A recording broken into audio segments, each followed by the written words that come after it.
Hello everyone, good evening all of you. सभी को Audible है? एक बार जल्दी से कंफर्म कर दीजिए। और आज जिस टॉपिक के बारे में हम लोग बात कर रहे थे, आई थिंक आप सभी ने बीएफएम की डेमो क्लास देखी होगी। अगर आपने बीएफएम की डेमो क्लास देखी है तो हमने यहाँ पर आज से आप सभी के लिए जीत बैच स्टार्ट कर दिया है, जिसमें मॉड्यूल बी है ना, जो मॉड्यूल बी है वहां से लेक्चर नंबर 1 से क्लासेस आपकी शुरू हो गई है। तो आज हम वहां पर हमने यूनिट नंबर 11 के बारे में डिस्कस किया और इसका नाम है risk and basic risk management framework. तो इसी के क्वेश्चंस में आपको प्रैक्टिस कराने वाला हूं, इसी के क्वेश्चंस की हम लोग प्रैक्टिस करेंगे। तो सारे क्वेश्चंस को आपको ध्यान से पढ़ना है और ईच एंड एवरी क्वेश्चन को ध्यान से पढ़ने के बाद में मेरे साथ में अपना जो आंसर है वो आपको शेयर करना है। सारे क्वेश्चंस इस तरीके से आपको प्रोवाइड किए जाएंगे, सारे क्वेश्चंस आपको इस लेवल पर मिलने वाले हैं कि ईच एंड एवरी क्वेश्चन जो टॉपिक आपने कवर किया है क्लास में उसके साथ में अलाइन रहे। चलिए क्वेश्चन का सिलसिला स्टार्ट करते हैं। तो क्वेश्चन नंबर 1 आपके सामने स्क्रीन पर आया है, what does the term risk primary refers to. जो यहां पर हम बात कर रहे थे रिस्क, क्या है रिस्क, रिस्क का मतलब क्या है यहां पर। तो व्हाट डज द टर्म जो रिस्क है primary refer to potential benefit of a plan objective. B कहता है variation in expected profits, uncertainties resulting in favourable outcome. और डी कहता है uncertainties leading to adverse outcome in relation to plan objective. तो जो risk शब्द use किया गया है, जो रिस्क टर्म यूज किया गया है, उसका मीनिंग क्या है, उसका मतलब क्या है यहां पर। तो जो रिस्क वाला जो टर्म है उसका मतलब है कि यहां पर जो अनसर्टेनिटीज हैं and uncertainties leading to adverse outcome, जो यहां पर आउटकम है that can be adverse outcome हो सकते हैं, है ना, in relation to plan objective.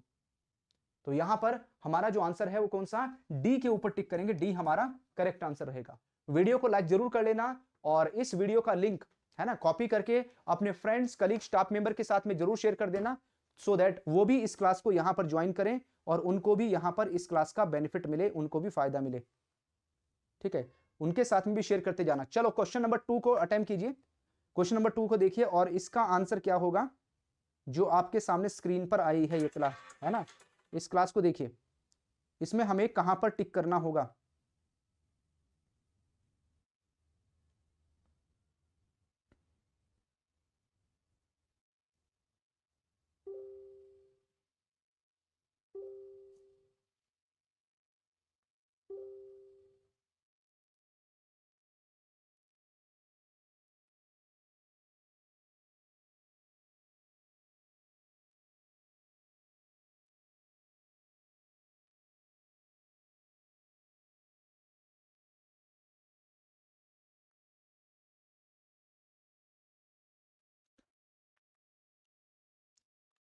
बिल्कुल, क्वेश्चन नंबर 2 आपके सामने स्क्रीन पर आया है, इसको पढ़िए और इसका आंसर बताओ मुझे। इसमें हम कहां पर टिक करें क्वेश्चन नंबर 2 में, विच of the following best describe the financial risk. अगर हम फाइनेंशियल रिस्क की बात करें तो फाइनेंशियल रिस्क को इनमें से कौन सा है जो बेस्ट तरीके से डिफाइन करेगा। ऑप्शन नंबर ए कहता है कि यहां पर जो अनसर्टेनिटीज हैं, uncertainties leading to higher profitability.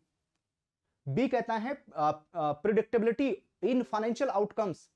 सी कहता है uncertainties resulting in adverse variation of the profitability और आउटराइट लॉसेस। एंड डी कहता है प्रिडिक्टेबल फाइनेंशियल गेन्स। कौन सा है इसमें से, किसके ऊपर टिक करें। तो फाइनेंशियल रिस्क की बात करते हैं तो जो भी यहां पर अनसर्टेनिटीज अराइज होंगी, uncertainties resulting in adverse variation, अगर यहां पर एडवर्स वेरिएशन आता है किसमें, ऑफ द प्रॉफिटेबिलिटी या जो आउटराइट लॉसेस है यहां पर, तो उसकी वजह से जो रिस्क अराइज होगा उसे बोलते हैं फाइनेंशियल रिस्क। तो वो बैंक के लिए फाइनेंशियल रिस्क लेकर आएगा यहां पर। चलो क्वेश्चन नंबर 3 को देखिए। क्वेश्चन नंबर 3 क्या कहता है, from which language is word risk. जो रिस्क शब्द है वो यहां पर इनमें से कौन सी लैंग्वेज है इससे निकलकर आया है। रिस्क, जो रिस्क शब्द है उसको किस लैंग्वेज से लिया गया है। फ्रॉम लैटिन रिसेसस meaning to laugh, B from Italian रिसिकेयर meaning of to dare, and C the French रिस्क्यू meaning to challenge, and D from Spanish रियसगो मीनिंग टू वेंचर। तो जो रिस्क शब्द हैं वो इनमें से कौन सी लैंग्वेज से उसको ऑप्ट किया गया है। तो यहां पर ये एक इटालियन शब्द है, ठीक है, इटालियन शब्द है यहां पर ऋषि केयर, और उसी से यहां पर जो रिस्क शब्द है उसको ऑब्टेन किया गया है। चलिए क्वेश्चन नंबर 4 में आते हैं। क्वेश्चन नंबर 4 को देखिए, what might be consequence of uncertainties associated with the reaching an important appointment. तो जब हम यहां पर कॉन्सिक्वेंस की बात करते हैं, अगर जो भी अनसर्टेनिटीज एसोसिएटेड है विद दी किसके, किसी इंपॉर्टेंट अपॉइंटमेंट में, ऑलवेज रीचिंग अर्ली, तो आप हमेशा पहले पहुंच जाए वहां पर। Risk of reaching late for the appointment, no impact on the schedule time of arrival, always be trouble free drive. तो कॉन्सिक्वेंस क्या हो सकते हैं, अनसर्टेनिटीज क्या एसोसिएट हो सकती है अगर आपकी किसी के साथ में इंपॉर्टेंट असाइनमेंट है वहां पर। तो उसमें जो अनसर्टेन सिचुएशन है वही ये हो सकती है कि आप अपनी अपॉइंटमेंट पर लेट पहुंचने के chances, risk of reaching late for the appointment. आपके किसी के साथ में कोई अपॉइंटमेंट है, आपने जो टाइम है वो फिक्स किया हुआ है, और वहां पर रिस्क कैसा है कि आप उस जगह पर उस मीटिंग में अगर लेट पहुंचते हैं, तो लेट पहुंचेंगे तो नुकसान होने के चांसेस हो सकते हैं। चलिए, why is risk consider unavoidable in any business. किसी भी बिजनेस में रिस्क को आप क्यों अवॉइड नहीं कर सकते, रिस्क क्यों अनअवॉइडेबल माना जाता है किसी भी बिजनेस में। ऑप्शन नंबर ए कहता है because businesses always yield profits, B कहता है because there are always chances of uncertainties affecting the outcomes, C कहता है because business activities are always predictable, D कहता है because risk are easily manageable and do not affect the business. इनमें से कहां टिक करें। तो अगर मैं रिस्क की बात करूं, जो रिस्क कंसीडर है अनफेवरेबल एनी बिजनेस, क्योंकि यहां पर रिस्क लिए बिना आप कोई बिजनेस कर ही नहीं पाएंगे। ठीक है, जब भी आप कोई बिजनेस करने जाएंगे तो हमेशा वहां पर कोई ना कोई अनसर्टेनिटी है ना कनेक्ट रहेगी, जिसकी वजह से जो आउटकम है वो इफेक्ट कर सकते हैं यहां पर, जिसकी वजह से लॉस होने के चांसेस हो सकते हैं। ठीक है, नो रिस्क नो बिजनेस, अगर रिस्क नहीं है तो बिजनेस भी नहीं है।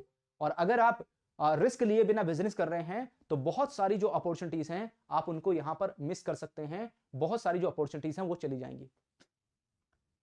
एक और क्वेश्चन देखिए, according to Warren Buffett where does risk primarily comes from, है ना, अभी हमने क्लास में बात की थी, जो हम बीएफएम की क्लासेस आपको प्रोवाइड कर रहे हैं, बीएफएम की जो क्लासेस हैं वो आपको डेली बेसिस पर 9 PM पर प्रोवाइड की जा रही है, 9 PM पर क्लास मिल रही है आपको, और ये क्लासेस आपको सीआईबी के महापैक और जीत बैच में मिल जाएंगी। तो आज से ही क्लास स्टार्ट हुई है, अगर आप इन क्लासेस को अटेंड करना चाहते हैं तो सीआईबी के महापैक या जीत बैच में आज ही एनरोलमेंट कर लेना, लिंक आपको डिस्क्रिप्शन में मिल जाएगा, इस वीडियो के डिस्क्रिप्शन में आपको लिंक प्रोवाइड किया गया है। चलो, वॉरेन बफेट ने क्या बताया, from fluctuation in the stock market, from global economic downturns, from not having a diversified portfolio, from not knowing what you are doing. तो वॉरेन बफेट ने क्या बोला, उन्होंने बोला कि रिस्क कहां से, जो रिस्क का प्राइमरी सोर्स वो क्या है, रिस्क कहां से अराइज होता है। ठीक है, अगर आप ये नहीं जानते हैं व्हाट आर यू डूइंग, है ना, फ्रॉम नॉट नोइंग, आप ये नहीं जानते कि आप क्या कर रहे हैं, तो वहां पर रिस्क है, वहां पर रिस्क अराइज होने के चांसेस हैं। Question number 7, what causes uncertainties in net cash flow और प्रॉफिट, है ना, ऐसे कौन से कारण हैं, कॉजेस हैं यहां पर, जो नेट कैश फ्लो है या प्रॉफिट्स हैं उसमें अनसर्टेनिटीज अराइज हो सकती हैं। तो उसके पीछे जो रीजन है वो हो सकता है uncertainties in the cash flow and और outflow, stable sales and purchase price, predictable administrative cost, constant transportation expenses. तो क्या क्या कॉजेस हो जाएंगे यहां पर, तो यहां पर देखेंगे जो कैश इनफ्लो है, आउटफ्लो है, अगर उसमें अनसर्टेनिटी अराइज होती है, अगर कैश इनफ्लो और आउटफ्लो में गड़बड़ी होती है तो उसकी वजह से यहां पर अनसर्टेनिटीज अराइज हो सकती हैं, और जो अनसर्टेनिटीज अराइज होंगी तो उसकी वजह से नेट कैश फ्लो इंपैक्ट करेगा या यहां पर लॉस होने के चांसेस हो सकते हैं। अगला क्वेश्चन देखिए, which of the following factors can contribute to increase profit, profit को इंक्रीज करने के लिए, प्रॉफिट को बढ़ाने के लिए इनमें से कौन सा फैक्टर यहां पर कंट्रीब्यूट कर सकता है, कौन से फैक्टर के ऊपर अगर आप ध्यान देंगे तो उसकी वजह से जो प्रॉफिट है वो बढ़ सकते हैं, इंक्रीज हो सकते हैं प्रॉफिट। तो यहां पर जो सेल्स वॉल्यूम है या प्राइस है उसको आप डिक्रीज कर लीजिए, परचेज प्राइस को हायर कर लीजिए, एडमिनिस्ट्रेटिव कॉस्ट को भी हायर कर लीजिए, सेल्स प्राइस और sales volume being higher than expected, या यहां पर प्रेडिक्टेबल जो कैश आउटफ्लो है इनमें से कौन सा है जिसकी वजह से आपके जो प्रॉफिट्स हैं वो इंक्रीज हो सकते हैं? तो प्रॉफिट इंक्रीज होने के पीछे का जो यहां पर इंपैक्ट है, अगर यहां पर सेल्स प्राइस है ना, अगर मैं किसकी यहां पर चाहे हम सेल्स प्राइस की बात करें या सेल्स वॉल्यूम की बात करें, जो सेल्स प्राइस है या सेल्स वॉल्यूम है बीइंग हायर देन एक्सपेक्टेड, जो भी एक्सपेक्टेड है अगर उससे ज्यादा है यहां पर, तो ऐसे केस में उसकी वजह से जो प्रॉफिट है वो अराइज हो जाएगा यहां पर। चलिए एक और क्वेश्चन देखिए, question number 9, which factor can result in lower profit और इवन आउटराइट लॉसेस? इनमें से कौन सा फैक्टर है जिसकी वजह से आपके प्रॉफिट कम हो सकते हैं और यहां पर लॉस होने के चांसेस भी हो सकते हैं, नुकसान भी हो सकता है? अगर आप देखोगे जो सेल्स प्राइस है, वॉल्यूम है, अगर वो स्टेबल है, सेल्स वॉल्यूम या सेल प्राइस डिक्लाइन हो रहा है, लोअर परचेस प्राइस है, reduce administrative and transportation expenses है यहां पर, इनमें से कौन सा है जिसकी वजह से ऐसा हो सकता है? तो इसके पीछे अगर आप देखोगे यहां पर decline in the sales volume या सेल्स प्राइस, अगर सेल्स प्राइस या सेल्स वॉल्यूम में डिक्लाइन देखने को मिलता है तो उसकी वजह से प्रॉफिट कम हो सकते हैं और यहां पर लॉस होने के चांसेस भी हैं। तो कौन सा है हमारा, इसमें हम बी के ऊपर टिक करेंगे। चलिए एक और क्वेश्चन देखिए, आपके सामने स्क्रीन पर आया है question, which of the following can be classified as risk element for a business? इनमें से किसको आप क्लासिफाई करोगे risk element for a business, जो बिजनेस में यहां पर रिस्क एलिमेंट के तौर पर काम करेगा? तो sales volume, sales price, purchase price and administrative expenses, sales strategy, marketing campaign, customer service, location of the business and branding, supplier reliability and employee satisfaction, इनमें से कौन सा है? इनमें से किसको क्लासिफाई करोगे as a risk element for a business? तो भाई इसमें जो सेल्स वॉल्यूम है, सेल्स प्राइस है, परचेस प्राइस और एडमिनिस्ट्रेटिव एक्सपेंसेस, अगर ये अप डाउन होते हैं, अगर ये घटते बढ़ते हैं, तो इनका सीधा सीधा जो इंपैक्ट है वो आपको अपने बिजनेस के ऊपर देखने को मिलेगा, सीधा सीधा जो इसका इंपैक्ट है वो आपके बिजनेस के ऊपर आएगा। चलो एक और क्वेश्चन देखिए, in a simple trading business cash inflow primarily arise from, जो कैश इनफ्लो है वो कहां से आते हैं? अगर हम किसी भी सिंपल ट्रेडिंग बिजनेस में बात करते हैं, कैश इनफ्लो कहां से आएगा? इन्वेस्टमेंट से आएगा, सैलरी से आएगा, लोन से आएगा, सेल्स से आएगा। तो इसका प्राइमरी सोर्स क्या होता है यहां पर, है ना? विच of the following is the primary source? कौन सा है जो एज ए प्राइमरी सोर्स के तौर पर काम करेगा?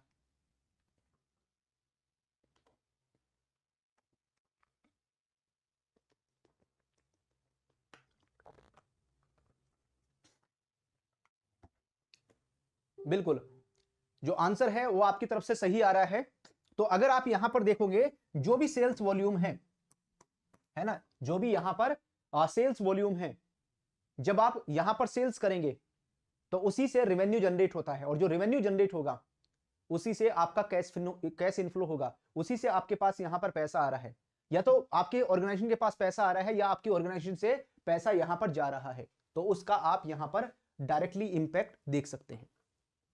चलिए बढ़ते हम लोग आगे, अगला क्वेश्चन है question number 12, what is the primary difference between uncertainty and risk? है ना, क्या आप में से कोई बता सकता है कि जो रिस्क है और अनसर्टेनिटी, इन दोनों के बीच में प्राइमरी डिफरेंस क्या है, इन दोनों के बीच में अंतर क्या है यहां पर, है ना, इन दोनों के बीच में प्राइमरी डिफरेंस क्या है? तो ऑप्शन नंबर ए कहता है कि uncertainty can not be priced while risk can. B कहता है कि जो अनसर्टेनिटी है that is based on the future predictions, वहीं पर while risk is based on the past events. C कहता है uncertainty can be systematically assessed but risk can not. D कहता है risk is a clouded situation while uncertainty is measurable. इनमें से किसके ऊपर टिक करें, कौन सा है जो हमारे करेक्ट आंसर को इंडिकेट करेगा? बिल्कुल यहां पर जब हम अनसर्टेनिटी और रिस्क की बात करते हैं तो uncertainty can not B price, लेकिन जो रिस्क है उसको आप कर सकते हैं। आपने देखा ही होगा रिस्क के अगेंस्ट में हम कैपिटल मेंटेन करते हैं, रिस्क के अगेंस्ट में हम प्रोविजनिंग करते हैं, लेकिन जो अनसर्टेनिटी है उसको आप प्राइस नहीं कर सकते। अनसर्टेनिटी कोई भी कब हैपन होगी ये आप नहीं मेजर कर सकते, ये नहीं बता सकते आप, है ना, ये पहले से आपको नहीं पता होगा। तो अब कौन सा ए हमारा करेक्ट आंसर हो जाएगा इस क्वेश्चन को लेकर? चलिए एक और क्वेश्चन देखिए, क्वेश्चन नंबर 13। क्वेश्चन नंबर 13 क्या कहता है, which statement is true about the relationship between uncertainty and risk? जब हम रिस्क और अनसर्टेनिटी के बीच में रिलेशनशिप की बात करते हैं तो इनमें से कौन सी स्टेटमेंट है जो सही होगी? तो risk is the mother of uncertainty. B कहता है uncertainty give birth to the risk. C कहता है कि जो अनसर्टेनिटी है and risk, these are synonym of each other. Risk always comes before uncertainty. तो इनमें से कौन सा है, कौन सी स्टेटमेंट ट्रू हो जाएगी यहां पर जब अनसर्टेनिटी और रिस्क के बीच में रिलेशन क्रिएट करने की बात आती है? तो जो अनसर्टेनिटी है वही किसको, रिस्क को यहां पर जन्म देती है। ठीक है, दैट रिस्क से अनसर्टेनिटी जो अनसर्टेनिटी से रिस्क अराइज होता है, तो uncertainty give birth to the risk. तो आंसर कौन सा है, बी के ऊपर टिक करें। चलो एक और क्वेश्चन दिखाता हूं मैं आपको, question number 14। In a business where the demand for a commodity fluctuates significantly and the price change rapidly, what can be said about the risk? है ना, यहां पर आप रिस्क के बारे में कैसा बोलेंगे कि the business has a moderate risk, business has a zero risk, business has a higher risk, business risk can not be determined. ठीक है, एक ऐसा बिजनेस है जहां पर डिमांड जो कमोडिटी है, कमोडिटी के लिए जो डिमांड है वो फ्लक्चुएट करती है। ठीक है, जिसकी वजह से जो प्राइस है वो बहुत तेजी से चेंज होते हैं, है ना। जब यहां पर कमोडिटी की डिमांड फ्लक्चुएट करती है और जो प्राइस है वो बहुत तेजी से चेंज होते हैं, तो ऐसे केस में यहां पर जो रिस्क है वो किस तरह का होगा, the business has a higher risk, क्योंकि यहां पर जो प्राइस हैं वो रैपिडली चेंज हो रहे हैं, बहुत तेजी से चेंज हो रहे हैं, और जहां पर प्राइस में फ्लक्चुएशन बहुत ज्यादा होती है वहां पर रिस्क भी बहुत ज्यादा होता है। चलिए आज का लास्ट क्वेश्चन प्रोवाइड कर देता हूं मैं आपको, आज का लास्ट क्वेश्चन देख लेते हैं, क्वेश्चन नंबर 15। क्वेश्चन नंबर 15 क्या कहता है यहां पर, in the context of retired persons investment in RBI bond, किसी रिटायर्ड पर्सन ने आरबीआई बॉन्ड में इन्वेस्टमेंट कर लिया, तो इस इन्वेस्टमेंट की खासियत क्या है, यहां पर इस इन्वेस्टमेंट के कैरेक्टरिस्टिक्स क्या हो जाएंगे? तो यहां पर ये हाई रिस्क है और हाई रिटर्न है, रिस्क फ्री इन्वेस्टमेंट है with relatively return lower return, moderate risk है, मॉडरेट रिटर्न रहेगा, हाई अनसर्टेनिटीज है एसोसिएटेड विद इट। तो अगर किसी पर्सन ने, रिटायर्ड पर्सन ने इन्वेस्टमेंट किया है आरबीआई के बॉन्ड्स में, इट मींस वो रिस्क फ्री है, वहां पर रिस्क फ्री इन्वेस्टमेंट है और वहां पर रिटर्न भी कम ही रहता है, लोअर रहता है। तो आप में से 15 में से 15 किसका स्कोर है, 15 में से 15 किसने स्कोर किया है, कमेंट करके बताओ जल्दी से, आप में से किसका 15 में से 15 स्कोर आया है। हेलो एवरीवन, कैसे आप सभी ऑफिसर्स अडल्ट इन्फॉर्मेशन के ऑफिशियल यूट्यूब चैनल में आप सभी का वेलकम है। जितने भी कैंडिडेट्स एस्पिरेंट्स हमारे साथ में कनेक्ट हो गए हैं भाई, सभी को गुड इवनिंग और आप सभी का वेलकम है। एक बार जल्दी से कंफर्म कर दीजिए कि आप सभी को ऑडियो वीडियो ठीक है, ऑडिबल है, विजिबल है सभी को प्रॉपर्ली, जल्दी से कंफर्म कर दीजिए। और सीआईबी का एग्जाम आपका होगा जून 2024 में, रजिस्ट्रेशन मान के चलिए मार्च मंथ में आपके रजिस्ट्रेशन स्टार्ट हो जाएंगे, मार्च के लास्ट वीक में। एंड आपका बीएफएम का एग्ज़ाम की बहुत अच्छी प्रिपरेशन हो तो हमने सीआईबी में सबसे पहले बीएफएम की ही तैयारी आपको शुरू करा दी है, और आपके लिए स्पेशल सीरीज भी चल रही है जिसका नाम है निश्चय। सीआईबी बीएफएम की इंपॉर्टेंट मोस्ट इंपॉर्टेंट क्वेश्चन की सीरीज है, एंड इसमें अभी हमारा जो मेन फोकस है वो है मॉड्यूल ए के ऊपर। मॉड्यूल ए के क्वेश्चंस की हम लगातार प्रैक्टिस करवा रहे हैं आपको। चलिए आज देख लेते हैं, आज भी लगातार इन क्लासेस में भी मैं आपके लिए इंपॉर्टेंट न्यूमेरिकल टाइप के स्टडी टाइप जो क्वेश्चंस है वो लगातार लेकर आ रहा हूं आप सभी के लिए। तो इसी कड़ी में एक क्वेश्चन आपके सामने स्क्रीन पर है और इस क्वेश्चन को पढ़ेंगे और इसका आंसर निकालेंगे। यहां पर ये क्वेश्चन क्या कहता है, the United State dollar is selling in India at ₹45.50। जो यूनाइटेड स्टेट डॉलर है इंडिया में वो 45.50 पर है ना, सेलिंग पे है, सेलिंग रेट ये है। एंड अगर यहां पर इंटरेस्ट रेट 6 महीने जो 6 मंथ बोरोइंग है इंडिया में, if the interest rate for a 6 months borrowing in India that is 6% per annum, है ना, 6% पर एनम के हिसाब से, and corresponding rate in USA is 2%। ये इंफॉर्मेशन आपको दी गई है, इस इंफॉर्मेशन के बेसिस पर क्वेश्चन को सॉल्व करना है। तो इस क्वेश्चन को हमें सॉल्व करना है अभी जो आपके सामने स्क्रीन पर आया है, और ये क्वेश्चन क्या कहता है, do you expect United State dollar to be at a premium और a discount in the Indian forward market. क्या लगता है आपको कि जो यूनाइटेड स्टेट डॉलर है, यूएसडी है, ठीक है, वो क्या है, प्रीमियम पर है या डिस्काउंट पर है इंडियन फॉरवर्ड मार्केट में? तो ऑप्शन नंबर ए क्या बोल रहा है? ऑप्शन नंबर ए कह रहा है कि प्रीमियम पर है ये। बी बोल रहा है डिस्काउंट पर है। एंड सी का कहना है कि कह नहीं सकते क्या है, कांट से। और वहीं पर डी कहता है डेटा इनसफिशिएंट। इसमें हमें कहां पर टिक करना है सो दैट हमें करेक्ट आंसर मिले इस क्वेश्चन का? तो भाई जो यूनाइटेड स्टेट डॉलर है वो किस में है? प्रीमियम पर है। क्योंकि अगर आप यूएसए में जो रेट ऑफ इंटरेस्ट देखेंगे वो 2% के हैं, 2%। और वहीं पर अगर आप इंडिया में देखेंगे 6% के हैं। जो इंटरेस्ट रेट हैं वो इंडिया में हाई हैं। जो इंटरेस्ट रेट है इंडिया में वो यहां पर ज्यादा हैं as comparison to United State dollar. अगर यूएसडी के साथ में कंपैरिजन करें यहां पर, तो इसलिए जो यूएसडी है वो यहां पर प्रीमियम पर रहेगा, उसके प्रीमियम रेट एप्लीकेबल होंगे। तो इसमें हमारा जो आंसर है वो क्या होगा? यहां पर क्वेश्चन नंबर 1 का जो आंसर है इसका ए हो जाएगा। ए के ऊपर हम लोग टिक करेंगे। ओके, चलो आगे बढ़ते हैं। उसके बाद में next question number 2। Question number 2 देखिए यहां पर। ये क्वेश्चन क्या कहता है? What is the expected 6 month forward rate for United State dollar in India? अगर आप यहां पर देखेंगे जो एक्सपेक्टेड 6 महीने का फॉरवर्ड रेट क्या है यहां पर यूएसडी के लिए इंडिया में, अगर 6 मंथ के लिए उसका कैलकुलेशन किया जाए तो यहां पर ये कैलकुलेट होकर आ रहा है option number A 45.86, B 49.86, C 46.40, D 41.96।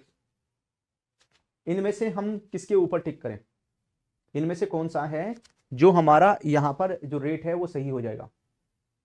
तो what is the expected 6 month forward rate for United State dollar in India? तो इसमें रेट कौन सा एप्लीकेबल होगा? तो इसको कैलकुलेट करने का सिंपल फॉर्मूला मैं आपके साथ में शेयर कर रहा हूं, और ये फॉर्मूला आपको कई जगह काम आने वाला है। इस फॉर्मूले का आप कई जगह इस्तेमाल करेंगे।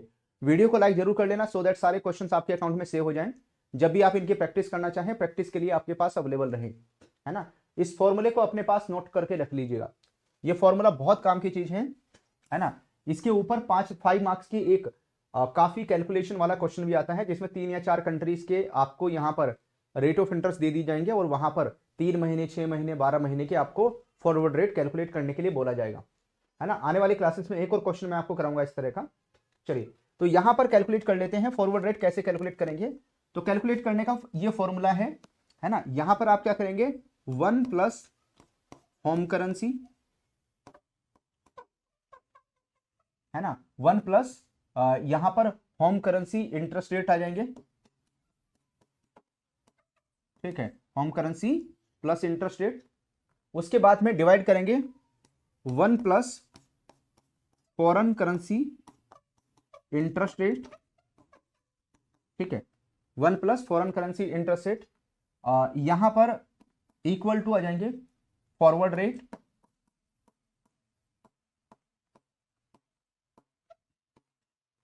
ठीक है। फॉरवर्ड रेट को डिवाइड करेंगे स्पॉट रेट से। फॉरवर्ड रेट को स्पॉट रेट से डिवाइड करेंगे यहां पर, ठीक है। अब ये फॉर्मूला है यहां पर जो इस तरीके से लिखा हुआ है, इस तरीके से यहां पर। तो हमें क्या कैलकुलेट करने हैं? फॉरवर्ड रेट हमें कैलकुलेट करने हैं यहां पर, यानी ये निकालना है हमें फॉरवर्ड रेट। हमारे पास ये भी है, हमारे पास ये भी है, और स्पॉट रेट मतलब मार्केट रेट, मार्केट रेट ये भी हमारे पास में। अगर आप देखोगे 1 प्लस होम करेंसी के इंटरेस्ट रेट कितने चल रहे हैं, तो होम करेंसी मतलब इंडिया की करेंसी, इंडिया की करेंसी किस रेट पर है? 6% पर एनम। निकालना कितने महीने के लिए? 6 महीने के लिए। तो इसका हाफ कर दो, तो 6 महीने के लिए कितना आएगा? 3%। और 3% को क्या लिख लोगे आप? 0.03। तो ये क्या हो जाएगा? 1 प्लस 0.03 हो जाएगा। उसी तरीके से 1 plus foreign currency, 1 plus foreign currency किस रेट पर है?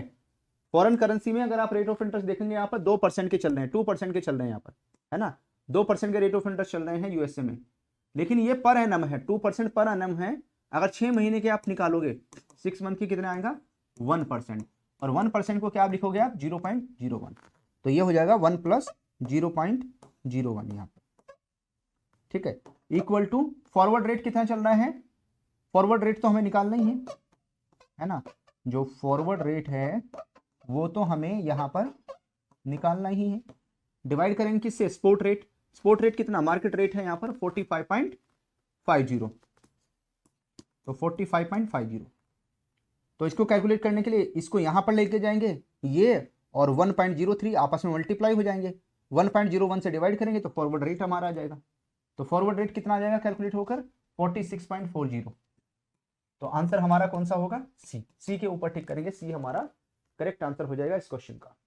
तो इस तरीके से ऐसे क्वेश्चन को हम कैलकुलेट कर लेंगे, ठीक है। इसकी एक लेंथी केस स्टडी भी आती है जिसमें मैंने इससे पहले आपको बताया, वो भी मैं आपको कराऊंगा, जिसमें 3 या 4 जिसमें आपको 3 या 4 करेंसी, जो 3 या 4 कंट्री की करेंसी दी जाएंगी और वहां पर आपको फॉरवर्ड रेट कैलकुलेट करने के लिए बोला जाएगा। चलो एक और क्वेश्चन देखिए, what is the rate of the forward premium और डिस्काउंट, ठीक है, आप यहां पर को बताना है कि जो फॉरवर्ड प्रीमियम या डिस्काउंट वो कितना रेट क्या है, यहां पर उसका रेट क्या एप्लीकेबल हो रहा है, तो 3.96% आ रहा है कैलकुलेट होकर, या 3.83 है, या 3.73 या 3.63, कितना आ रहा है कैलकुलेट होकर यहां पर, अगर आप चेक करोगे देखोगे यहां पर what is the rate of the forward premium और डिस्काउंट। तो अगर आप इसको कैलकुलेट करने बैठेंगे तो फॉरवर्ड प्रीमियम, तो इसके लिए आपको सिंपली क्या करना पड़ेगा, जो फॉरवर्ड रेट है उसमें से स्पॉट रेट को माइनस कर दीजिए, डिवाइड कर दो स्पॉट रेट से, तो फॉरवर्ड प्रीमियम है या डिस्काउंट है वो कैलकुलेट होकर आ जाएगा, ठीक है। तो यहां तो किस पर है, प्रीमियम पर है, तो अगर आपको कैलकुलेट करना है तो फॉरवर्ड प्रीमियम कैलकुलेट करने के लिए जो भी फॉरवर्ड रेट है उसमें से स्पॉट रेट को माइनस कर दो और स्पॉट रेट से फिर पूरे को डिवाइड कर दीजिए। अगर आप देखोगे, है ना, अगर आप देखोगे प्रीवियस क्वेश्चन में यहां पर, तो 6 मंथ का 6 महीने का 46.40 है यहां पर, जो फॉरवर्ड रेट है 46.40 है यहां पर, तो हमने क्या किया 46.40 रखा यहां पर, दिस इज 46.40 और स्पॉट रेट कितना है 45.50 डिवाइड करेंगे 45.50 से, तो ये जो भी कैलकुलेट होकर आएगा ये 6 महीने का होगा यहां पर, है ना, ये जो भी कैलकुलेट होकर आएगा वो 6 मंथ का होगा यहां पर। हम इसको क्या करेंगे, हम इसको एनुअली कर लेंगे, यानी मल्टीप्लाई 12/6, 2 से मल्टीप्लाई करेंगे इसको, ठीक है, 2 से 6 महीने का है, 1 साल का करने के लिए क्या करेंगे 2 से मल्टीप्लाई कर लेंगे, तो 12/6 का मतलब वही है, 1 महीने में 1 साल में 12 महीने, ठीक है, और 6 महीने से डिवाइड करेंगे तो डबल हो जाएगा, और मल्टीप्लाई 100 सो दैट ये परसेंटेज में आ जाए हमारे पास कैलकुलेट होकर। तो जो premium forward premium annual basis पर आ रहा है वो कितना है 3.96, ये कितना हो जाएगा 3.96। अगर आपको 6 महीने का निकालना है इसका हाफ कर दो बस, या इससे मल्टीप्लाई मत करो, 2 से मल्टीप्लाई नहीं करोगे तो 6 महीने का आ जाएगा, 2 से मल्टीप्लाई कर दोगे तो पूरे 1 साल का आ जाएगा।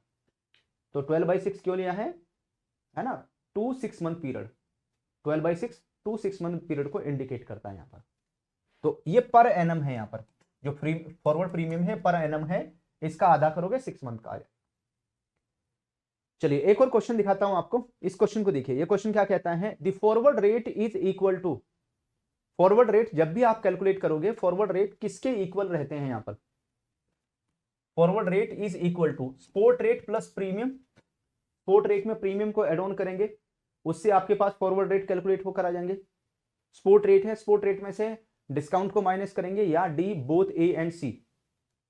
तो फॉरवर्ड रेट प्रीमियम पर भी होते हैं डिस्काउंट पर भी होते हैं, ठीक है। जब आप स्पॉट रेट में प्रीमियम को एड ऑन करेंगे तो फॉरवर्ड रेट आपके प्रीमियम पर हो जाएंगे, तो ये भी सही है, ठीक है। और जब स्पॉट रेट में से डिस्काउंट को आप माइनस करेंगे तो फॉरवर्ड रेट डिस्काउंट पर हो जाएंगे, ये भी सही है। तो ए भी सही है, सी भी सही है। तो ऐसे केस में जो हमारा मोस्ट अप्रोप्रिएट आंसर बनेगा वो कौन सा होगा, डी। इसमें हम डी के ऊपर टिक करेंगे, डी हमारा करेक्ट आंसर हो जाएगा इस क्वेश्चन को लेकर। आई थिंक ये पॉइंट सभी को क्लियर हुआ होगा। चलिए आगे बढ़ेंगे हम लोग अगले क्वेश्चन की तरफ। तो यहां पर अगर आप इसका एक्सप्लेनेशन देखना चाहें देख सकते हैं, स्पॉट रेट में प्रीमियम होगा तो प्लस होगा, ये डिस्काउंट है तो माइनस। ये बात मैंने आपको क्लास में बताई थी, ठीक है, ये मैंने आपको क्लास में भी डिफाइन किया था। क्लासेस आपकी चल रही हैं 9 PM पर, है ना, जो क्लासेस हैं आपकी 9 PM पर चल रही हैं रेगुलर बेसिस पर। रेगुलर बेसिस पर बीएफएम की 9 PM पर क्लास चल रही है। तो अगर सीआईबी के महापैक 2.0 में आज एनरोलमेंट करेंगे तो आप कल से जो लाइव क्लास है 9 PM पर वो ज्वाइन कर सकते हैं। ओके, चलो उसके बाद में बढ़ेंगे आगे। तो हमने यस्टरडे मैंने आप सभी को कराया था, है ना, यस्टरडे हम लोगों ने डिस्कशन किया था किसके बारे में, टीटी सेलिंग रेट के बारे में बात की थी। और उसके बाद में हमने TT buying rate, TT selling rate और बिल बाइंग रेट के बारे में बात की थी। एक बच गया था हमारा bill selling rate. Bill selling rate के बारे में हम डिस्कस नहीं कर पाए थे, ये बचा हुआ था, ये भी आज मैं आपको कंप्लीट करा देता हूं यहां पर, तो दैट इसकी क्लैरिटी भी आपके पास में रहे। तो अगर बिल सेलिंग रेट को कैलकुलेट करने की बात आती है तो इससे रिलेटेड जो रूल है वो आपको याद रखना पड़ेगा, है ना। ये कहां पर अप्लाई होता है, तो it is applied where handling of document is involve. जहां पर बैंक डॉक्यूमेंट को हैंडल कर रहा है, ठीक है, जहां पर बैंक डॉक्यूमेंट को हैंडल कर रहा है वहां पर बिल सेलिंग रेट एप्लीकेबल होगा। जैसे एग्जाम्पल के तौर पर, है ना, एग्जाम्पल के तौर पर आप देखोगे कि बैंक डॉक्यूमेंट को कब हैंडल करता है। ये बैंक है यहां पर, है ना, और ये इंडिया में कोई इंपोर्टर बैठा है, ये इंपोर्टर है और ये किसी फॉरेन कंट्री में एक्सपोर्टर बैठा है। ओके, ये एक्सपोर्टर मान लेते हैं ये यूएसए में है और ये कहां पर है, इंडिया में है। इस तरीके से बैठे हुए हैं। तो इंपोर्टर किसको, इंपोर्टर अपने बैंक को बोलता है कि आप इस एक्सपोर्टर के फेवर में एलसी इशू कर दो, लेटर ऑफ क्रेडिट जारी कर दीजिए। तो इंपोर्टर के कहने पर बैंक एलसी इशू कर देगा इसके फेवर में। अब एक्सपोर्टर क्या करेगा, एक्सपोर्टर, ठीक है, ये जो एलसी है किसके पास, ये यहां पर आएगा और ये एलसी फिर यहां पर जाएगा। अब जो एक्सपोर्टर है वो क्या करता है, एक्सपोर्टर को जब ये एलसी मिल जाएगा तो ये यहां से माल भेजेगा किसके पास, इंपोर्टर के पास में, और उसको रिलीज कराने के लिए डॉक्यूमेंट चाहिए यहां पर।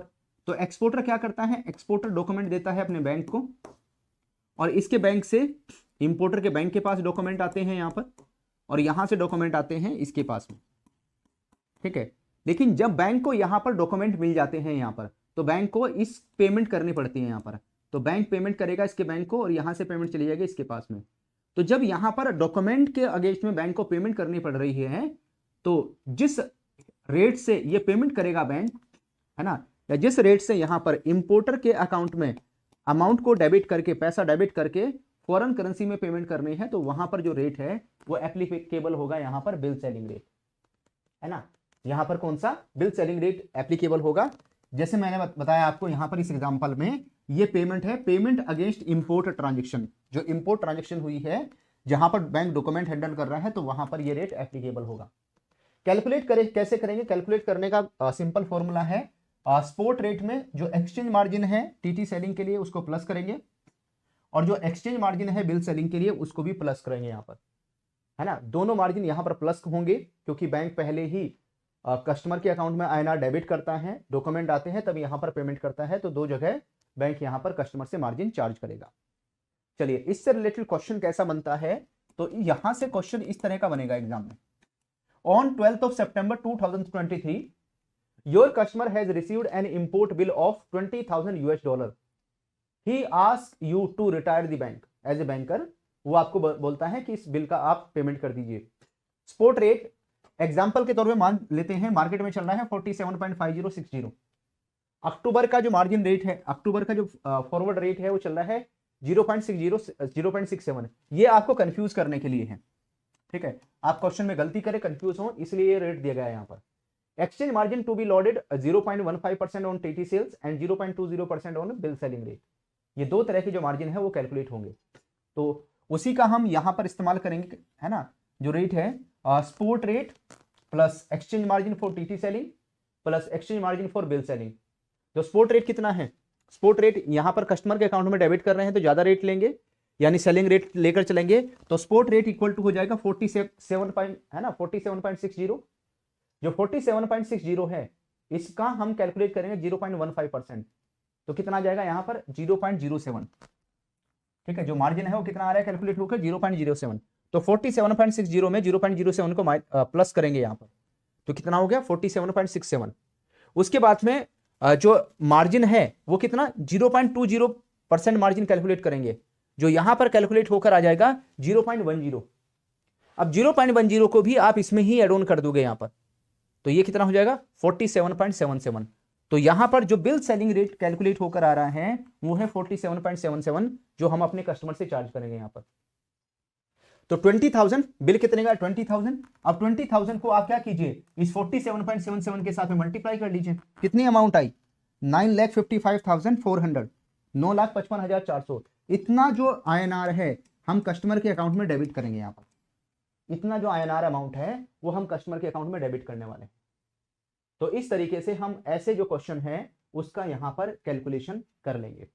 आई होप ये पॉइंट क्लियर हुआ होगा। वीडियो को लाइक जरूर कर लेना सो दैट सारे क्वेश्चन आपके अकाउंट में सेव हो जाएं और एग्जाम से पहले इन क्वेश्चंस की आप अच्छे से प्रैक्टिस कर सकें।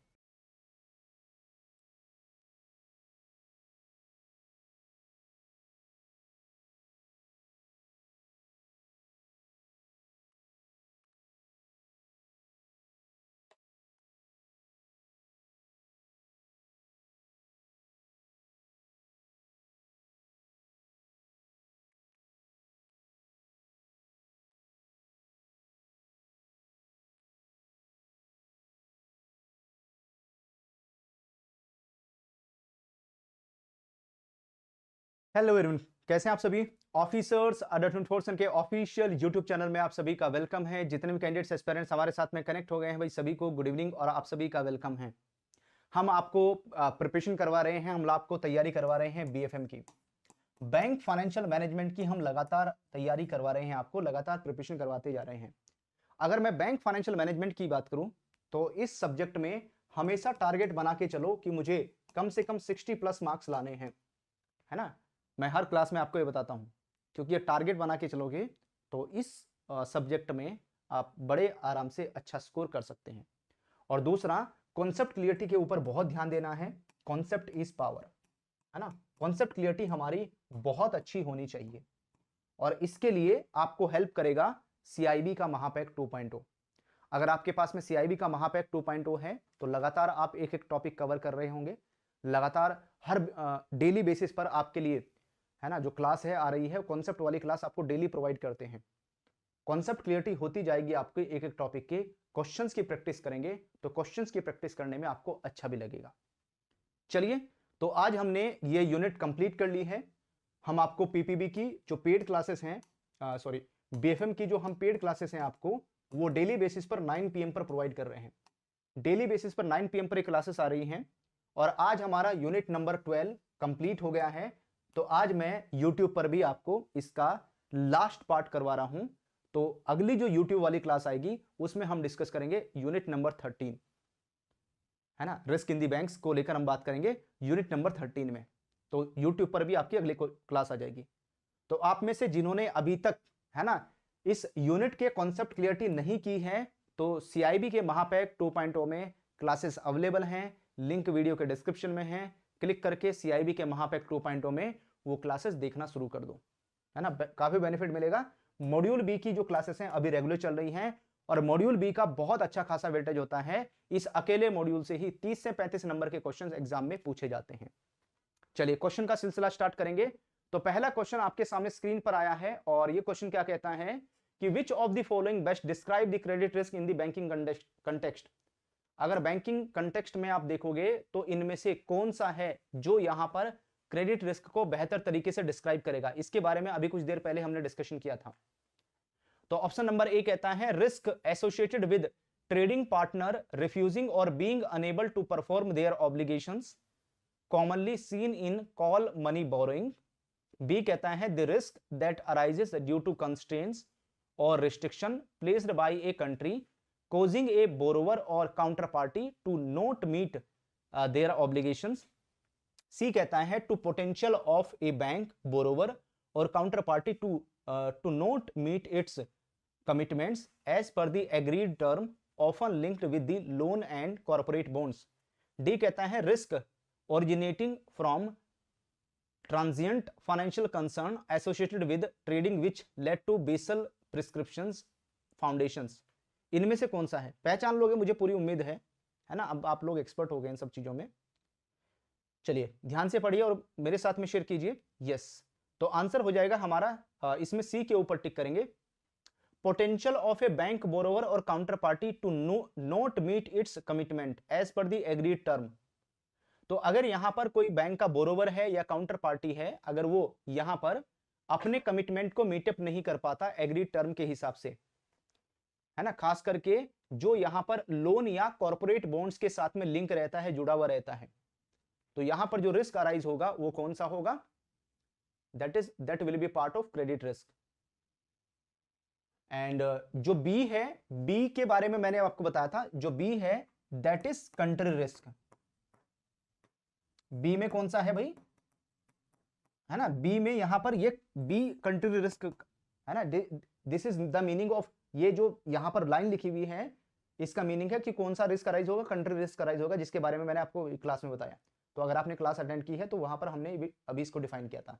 और ये है आपका जो सी वाला है, this will be part of, ये क्रेडिट रिस्क हो जाएगा। चलो आ जाते हैं हम लोग क्वेश्चन नंबर 2 में। क्वेश्चन नंबर 2 को देखिए, how is counter party risk differentiated from standard credit risk. जो काउंटर पार्टी रिस्क है वो यहां पर जो स्टैंडर्ड क्रेडिट रिस्क है उससे कैसे अलग है, उससे आप इसको कैसे डिफरेंशिएट करोगे, उससे आप इसको कैसे अलग करोगे? पढ़िए ध्यान से, बताइए कि उससे आप इसको कैसे अलग करोगे। यहां पर जब हम किसकी बात करते हैं, स्टैंडर्ड क्रेडिट रिस्क, तो क्रेडिट रिस्क के बारे में अभी हमने बात की है ना, उससे यहां पर इसको कैसे अलग करोगे?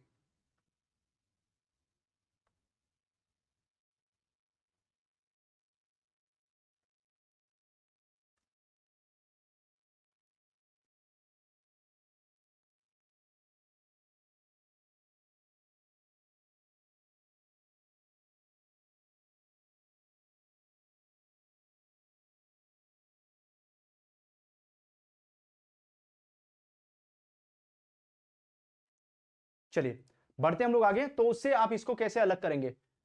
जो काउंटर पार्टी रिस्क है that is differentiated from standard risk, उससे कैसे अलग है? तो चारों ऑप्शन को ध्यान से पढ़िए और बताइए इसमें हमें कहां पर टिक करना है।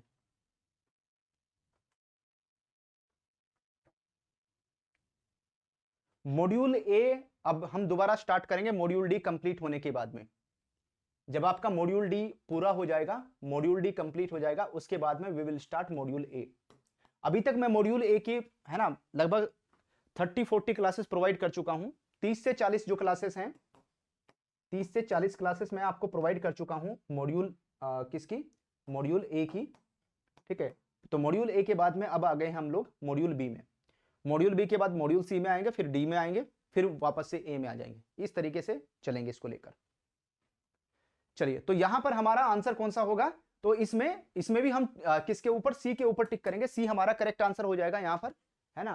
तो it involve the non performance of trading partner, है ना। अगर कोई यहां पर जो ट्रेडिंग पार्टनर है, अगर वो परफॉर्म नहीं करता है ना, ड्यू टू रिफ्यूजल और इनएबिलिटी टू परफॉर्म, अगर जो सामने वाली पार्टी है ना, जो सामने वाली पार्टी है, अगर वो यहां पर फेल हो जाती है अपनी ऑब्लिगेशंस को मीटअप करने पर, तो ऐसे केस में जो रिस्क अराइज होगा वो कौन सा होगा? That will B part of counter party risk. ये किसी बॉन्ड में भी हो सकता है, किसी कॉन्ट्रैक्ट में भी हो सकता है। और इसका जो एक एग्जांपल हमने देखा था, that is unsecured call money जो बोरोइंग है। जो अनसिक्योर्ड बोरोइंग्स होती हैं, इस तरह के अनसिक्योर्ड कॉल मनी बोरोइंग्स होती हैं मनी मार्केट में, इस तरह की जो डील होती हैं, तो वहां पर इस तरह का जो रिस्क है वो अराइज हो सकता है। काउंटर पार्टी रिस्क को दूसरे किस नाम से जाना जाता है? बताना एक बार कमेंट करके मुझे। काउंटर पार्टी रिस्क का दूसरा नाम क्या है? किसी बैंक के नाम पर है ना, किसी बैंक के नाम पर इसका नाम पड़ा हुआ है काउंटर पार्टी रिस्क। तो वो कौन सा बैंक है जिसके नाम पर इसका नाम ये पड़ा हुआ है? यस, तो उसका नाम है यहां पर हर्स्टेट रिस्क। क्या बोलते हैं यहां पर उसको? हर्स्टेट रिस्क के नाम से जाना जाता है। That will be known as Herstatt risk. तो हर्स्टेट बैंक के नाम पर उसका नाम पड़ा हुआ है। चलो आ जाते हैं हम लोग क्वेश्चन नंबर 3 में। क्वेश्चन नंबर 3 को देखिए, तो विच सिनेरियो एम्पलीफाइज कंट्री रिस्क। चलिए भाई, वैसे तो क्वेश्चन नंबर 1 में इसका मीनिंग मैंने आपको बताया था, क्वेश्चन नंबर 1 में इसका मीनिंग हम लोगों ने समझा था।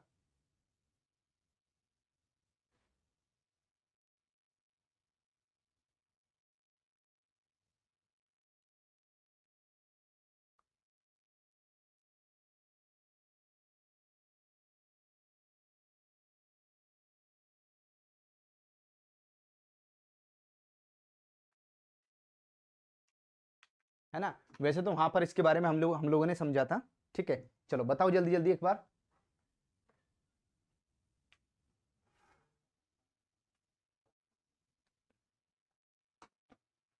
तो बड़े आराम से निकाल लोगे आंसर। यस।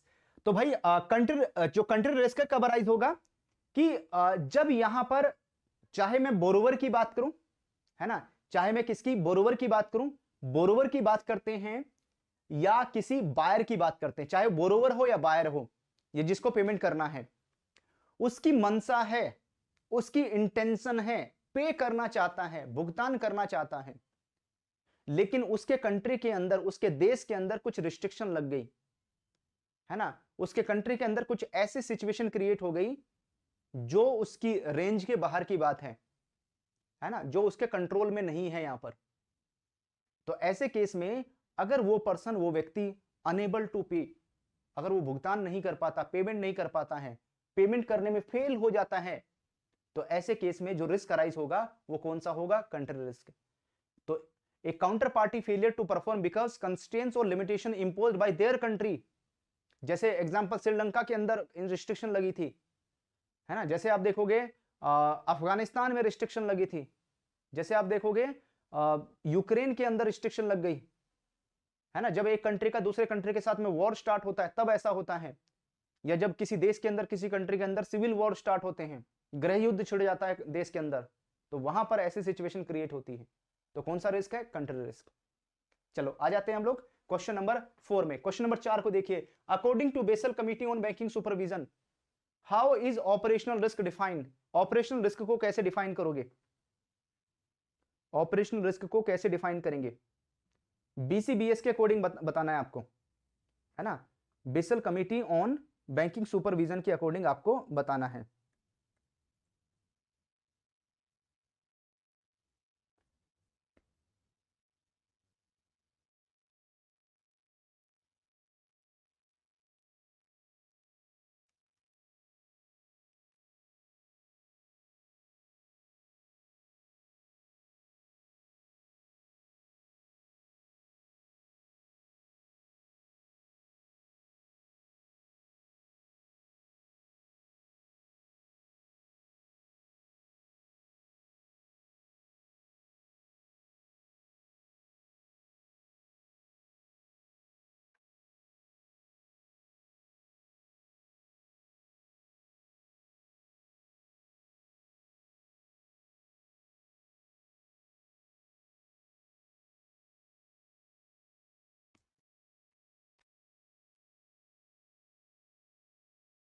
बिल्कुल, इसका आंसर बताओ भाई, इसका हमें क्या टिक करना चाहिए आंसर, पहचान लोगे, बिल्कुल पहचान लोगे। यस, तो यहां पर भी हमारा जो आंसर है वो कौन सा हो जाएगा, सी के ऊपर टिक करेंगे। It is risk of loss resulting from failed internal process, bank का इंटरनल प्रोसेस फेल हो जाता है, पीपल पीपल सिस्टम या एक्सटर्नल इवेंट फेलियर हो जाता है, ठीक है। एंड जो स्ट्रेटेजिक और रेपुटेशन रिस्क है वो एक्सक्लूडेड है, बीसीबीएस ने इन दोनों को इंक्लूड करके नहीं रखा हुआ, लेकिन इंडिया में इनको काउंट किया जाता है, लेकिन बीसीबीएस ने इनको काउंट नहीं करके रखा हुआ। तो आंसर कौन सा होगा, सी। चलो आ जाते हैं क्वेश्चन नंबर 5। इनमें से which risk is associated with a bank potential failure to adhere to law, regulations and codes of conduct and standard of good practices.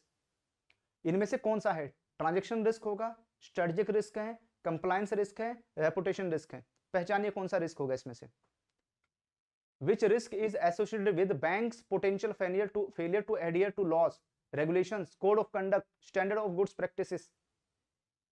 इनमें से कौन सा है, तो ऐसे केस में जो रिस्क अराइज होगा उसे क्या बोलते हैं, कंप्लायंस रिस्क। तो मैंने आपको एक एग्जांपल भी बताया था कि नाउ डेज जो पेटीएम है, आज के समय में पेटीएम जो रिस्क फेस कर रहा है वो कौन सा है, पेटीएम जो रिस्क फेस कर रहा है वो कंप्लायंस रिस्क ही है यहां पर। इसका बताइए, which statement best describe the strategic risk. इनमें से कौन सी स्टेटमेंट है जो यहां पर स्ट्रेटेजिक रिस्क को डिफाइन करेगी, जो स्ट्रेटेजिक रिस्क के बारे में बताएगी, कौन सी स्टेटमेंट है। तो यहां पर भी आपके पास 4 ऑप्शन है, 4 ऑप्शन को ध्यान से पढ़िए, देखिए इनमें से कौन सा है जिसके ऊपर टिक किया जाए।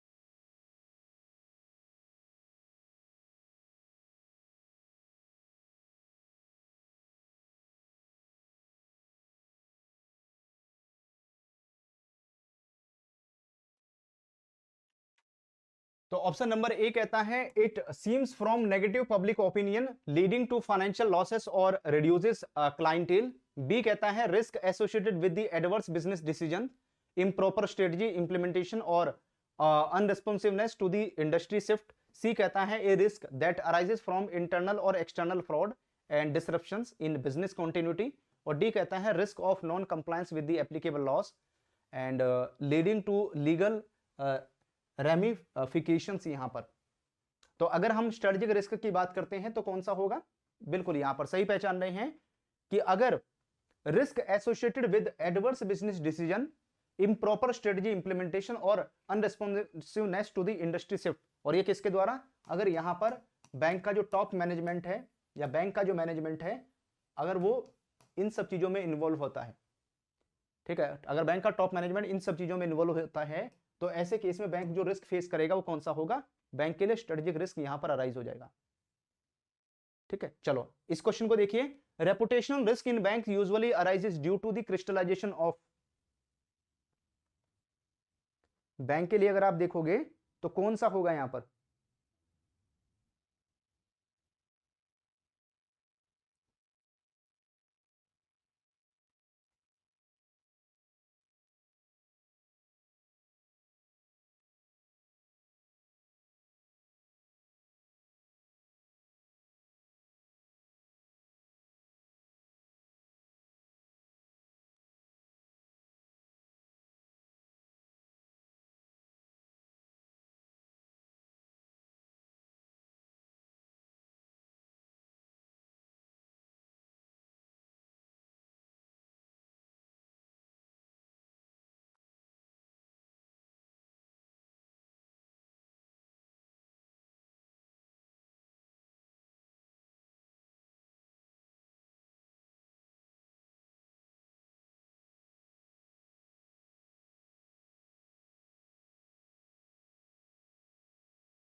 Reputational risk in the bank usually arises due to the crystallisation of. तो यहां पर क्रेडिट मार्केट या ऑपरेशनल रिस्क, अगर बैंक इनको यहां पर क्रिस्टलाइजेशन करता है, ठीक है, इनमें से कोई सा भी है, कुछ भी हिट होता है यहां पर, इनमें से कुछ भी हिट हो बैंक के लिए। अगर बैंक के लिए क्रेडिट हिट रिस्क हिट होता है, मार्केट रिस्क हिट होता है, ऑपरेशनल रिस्क हिट होता है, इनमें से कोई सा भी हिट होता है तो यहां पर बैंक के लिए अराइज हो जाएगा रेपुटेशनल रिस्क। और मैक्सिमम जो रिस्क है वो इनके अंडर में ही आते हैं, है ना, मैक्सिमम जो रिस्क देखोगे वो सब इनके ही अंडर में आते हैं यहां पर। तो इनमें से कोई भी हिट होगा, क्रेडिट रिस्क हिट होता है, मार्केट रिस्क होता है, ऑपरेशनल रिस्क हिट होता है, तो वैसे ही यहां पर जो न्यूज है वो मार्केट में आएगी। और जैसे न्यूज मार्केट में आएगी तो उसकी वजह से पब्लिक का जो ट्रस्ट है उस बैंक में लूज हो जाएगा। और जैसे ही पब्लिक का ट्रस्ट उस बैंक में लूज होगा तो बैंक का बिजनेस शिफ्ट होने लगेगा तो किसी दूसरे बैंक में, और वहां पर अराइज होगा रेपुटेशनल रिस्क। चलिए question number 8, what is transaction risk primarily concern with. अगर आप देखोगे यहां पर जो ट्रांजैक्शन रिस्क है वो इनमें से किससे रिलेट करेगा, किसके ऊपर फोकस करेगा यहां पर?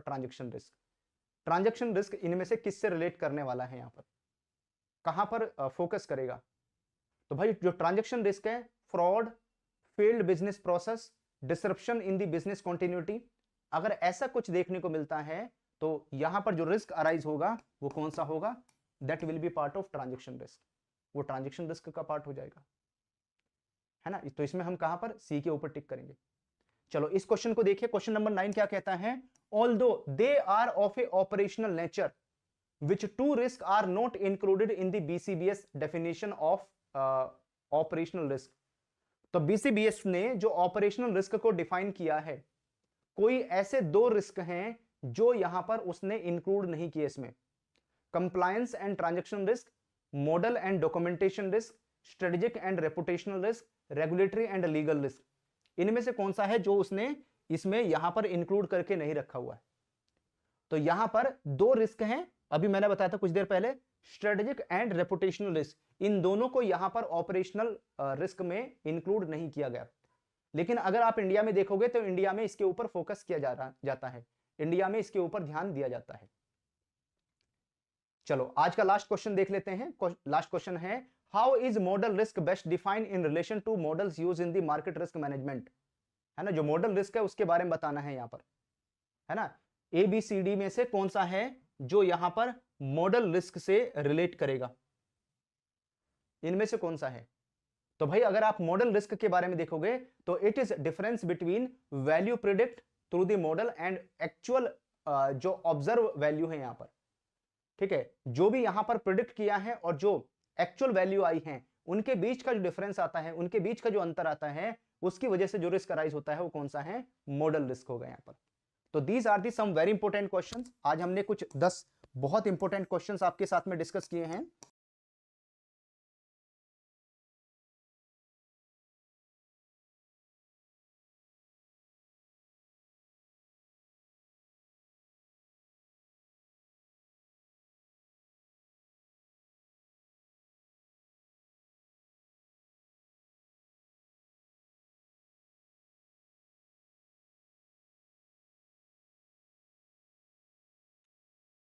Hello everyone, good evening all of you. सभी को ऑडिबल है? एक बार जल्दी से कंफर्म कर दीजिए, क्या ऑडियो वीडियो ठीक है सभी को? एक बार कंफर्म कर दो जल्दी से। हम लोग आपके साथ में डिस्कस कर रहे हैं बीएफएम का यूनिट नंबर 13। बीएफएम का यूनिट नंबर 13 का आज डिस्कशन हो रहा है, क्योंकि हम आपको रेगुलर बेसिस पर जो क्लासेस प्रोवाइड कर रहे हैं, रेगुलर बेसिस पर जो आपके लिए क्लासेस लेकर आ रहे हैं, बीएफएम की जो पेड क्लासेस हैं वो हम आपको रेगुलर बेसिस पर प्रोवाइड कर रहे हैं 9 PM पर, है ना। जो क्लासेस आपके पास पहुंच रही हैं 9 PM पर, ये क्लासेस हम आपको प्रोवाइड कर रहे हैं। तो अगर आप सभी के पास में CIB का महापैक है ना, अगर आप सभी के पास में CIB का महापैक 2 है ना, 2.0 है आपके पास में, तो इन क्लासेस को आप रेगुलर बेसिस पर देख सकते हैं 9 PM पर। CIB के महापैक 2.0 जिनके पास में नहीं है, लिंक वीडियो के डिस्क्रिप्शन में है, उसको एक बार चेक कर लीजिएगा। बैंक फाइनेंशियल मैनेजमेंट एक ऐसा सब्जेक्ट है जिसमें आपको छोटे छोटे चीजें, कॉन्सेप्ट को पढ़ना बहुत जरूरी है, ठीक है। कॉन्सेप्ट क्लियरिटी होना बहुत जरूरी है यहां पर बीएफएम में। कॉन्सेप्ट क्लियरिटी आपकी होगी तभी आप केस स्टडी सॉल्व कर पाएंगे और तभी आप यहां पर क्वेश्चंस को सॉल्व कर पाएंगे। अगर आपको क्वेश्चंस को सॉल्व करना है, ईच एंड एवरी क्वेश्चंस का आंसर निकालना है, हर क्वेश्चन को एनालाइज करना है, तो बीएफएम की पेड क्लासेस 9 PM पर जरूर अटेंड कीजिए। आप में से जो अटेंड कर रहे हैं, है ना, बहुत बढ़िया है, उनको बहुत सारी चीजें समझ में आ रही होंगी और इन क्वेश्चंस को अटेम्प्ट करने में मजा आ रहा होगा। तो हमने आपके लिए मॉड्यूल भी स्टार्ट कर दिया है और इसमें यूनिट नंबर 13 वेरी इंपॉर्टेंट है, क्योंकि यहां से theoretical as well as case study based question exam में आता है, जिसका नाम है risk regulation in banking industry. तो मल्टीपल चॉइस क्वेश्चन हम डिस्कस करेंगे। तो यहां पर जो मेन फोकस है इस यूनिट में बेसल के ऊपर किया गया है। चलिए पहला क्वेश्चन दिखाता हूं मैं आपको। क्वेश्चन नंबर 1 आपके सामने स्क्रीन पर आया है। इस क्वेश्चन को देखिए, ये क्वेश्चन क्या कहता है। Which of the following statement accurately describe the characteristics required for a guarantee to be recognized for credit risk mitigations? अगर यहां पर क्रेडिट रिस्क को मिटिगेट करना है, क्रेडिट रिस्क को मिनिमाइज करना है, तो भाई ऐसे केस में आप मुझे बताइए कि इनमें से कौन सी जो स्टेटमेंट है जो यहां पर एक्यूरेट होगी, जो इसको जस्टिफाई करेगी। ऑप्शन नंबर ए कहता है guarantee must be revocable and should be directly refer to specific exposure. B कहता है a guarantee can have clauses that allow the protection provider to increase the cost of cover due to worsening credit quality. C कहता है a guarantee should not have any clause outside the direct control of bank that could prevent timely payout. D कहता है when a exposure backed by a guarantee becomes non performing the guarantee continue to act as a credit risk mitigate. इनमें से हम कहां पर टिक करें, कौन सा है जो हमारे करेक्ट आंसर को इंडिकेट करेगा यहां पर। तो भाई यहां पर हमारा जो आंसर है वो कौन सा होगा, इसमें हम सी के ऊपर टिक करेंगे। सी हमारा करेक्ट आंसर है। अगर मैं गारंटी की बात करता हूं, guarantee should not have any close outside the direct control of the bank, है ना। गारंटी में ऐसा कोई भी क्लोज नहीं होना चाहिए जो बैंक के कंट्रोल से बाहर की बात हो, जो बैंक की रेंज में ना हो यहां पर, ठीक है। एंड उसके साथ साथ दैट कुड प्रिवेंट टाइमली पे आउट। तो ऐसे केस में जब बैंक की तरफ से गारंटी इशू की जाती है, जारी की जाती है, तो ऐसे केस में टाइमली जो पे आउट है ना, वो यहां पर प्रिवेंट किया जा सकता है उसको। तो आंसर कौन सा होगा? सी के ऊपर टिक करेंगे, सी हमारा करेक्ट आंसर रहेगा। उसके बाद में नेक्स्ट क्वेश्चन नंबर 2 को देखिए। क्वेश्चन नंबर 2 क्या कहता है यहां पर, what happens when a guaranteed exposure is classified as non performing in term of its credit risk mitigations. तो जब भी यहां पर क्रेडिट रिस्क को मिटिगेट करने की बात आती है, क्रेडिट रिस्क को कम करने की बात आती है, तो व्हाट हैपन्स, तो यहां पर गारंटी एक्सपोजर की बात करें, that is classified as non performing in term of credit risk mitigations. तो ऑप्शन नंबर ए कहता है कि जो गारंटी है act as a credit risk mitigate and adjust would be permissible. B कहता है guarantee ceases to be credit risk mitigant and no adjustment are allowed based on the guarantee. C कहता है guarantee can be partially recognise based on its proportion to the exposure. D कहता है guarantee will have a reduce risk wait reflecting the increase risk of the exposure. इनमें से कौन सा option है जो हमारे करेक्ट आंसर को इंडिकेट करेगा? इसमें हमें कौन सा ऑप्शन चूज करना चाहिए यहां पर? ठीक है, ध्यान से पढ़ते चलिए और मेरे साथ में अपना जो आंसर है वो शेयर करते चलिए। इसमें हमें कहां पर टिक करें? तो चारों ऑप्शंस ध्यान से पढ़ना है। ईच एंड एवरी क्वेश्चंस में हर ऑप्शंस को एनालाइज करना है और उसके बाद में फिर आपको आंसर निकालना होगा। यस, तो इसमें हम बी के ऊपर टिक करेंगे यहां पर, है ना, इसमें हम बी के ऊपर टिक करेंगे। The guarantee ceases to be credit risk mitigate and no adjustment are allowed based on the guarantee. तो जो गारंटी है वो सीज कर देती है, ceases to be credit risk mitigate, और यहां पर गारंटी में कोई भी अलग से जो एडजस्टमेंट है वो अलाउ नहीं रहती हैं, उनको अलाउ नहीं किया जाता।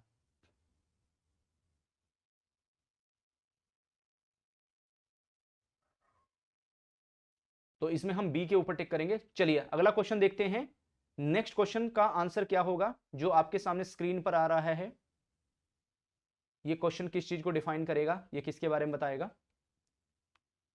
तो अगर आप इस क्वेश्चन को देखेंगे यहां पर, in order for a guarantee to be recognise which of the following actions must the bank be able to undertake in case of the default और non payment of counter party.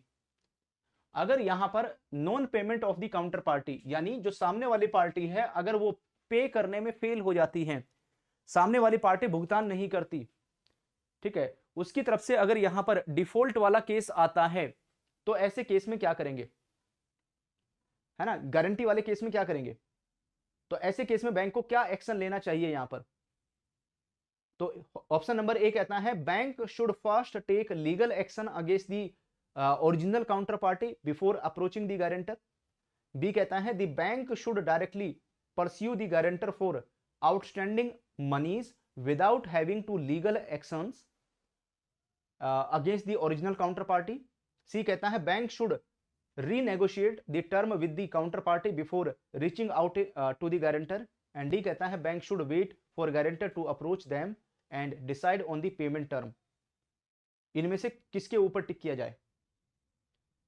तो भाई यहां पर अगर ऐसा केस आता है तो बैंक को डायरेक्टली परस्यू करना चाहिए, किसको? गारंटर को, है ना। जो भी यहां पर आउटस्टैंडिंग मनी है, अगर सामने वाली पार्टी यानी बोरोवर अगर फेल हो जाता है यहां पर, है ना, without having to take legal action against the original counter party, यानी जो भी ओरिजिनल काउंटर पार्टी है यानी ओरिजिनल बोरोवर है उसके अगेंस्ट में यहां पर लीगल एक्शन लिए बिना, ठीक है, डायरेक्टली कहां पर जो गारंटर है उसको अप्रोच करना चाहिए। गारंटर को यहां पर बोलना चाहिए कि जो भी ओरिजिनल काउंटर पार्टी वो डिफॉल्ट कर गई, आप पे कीजिए, आप इसमें गारंटर हैं यहां पर। तो आंसर कौन सा होगा? बी। चलिए आ जाते हैं हम क्वेश्चन नंबर 4 में। क्वेश्चन नंबर 4 कहता है which of the following describe the coverage of payment under a recognise guarantee.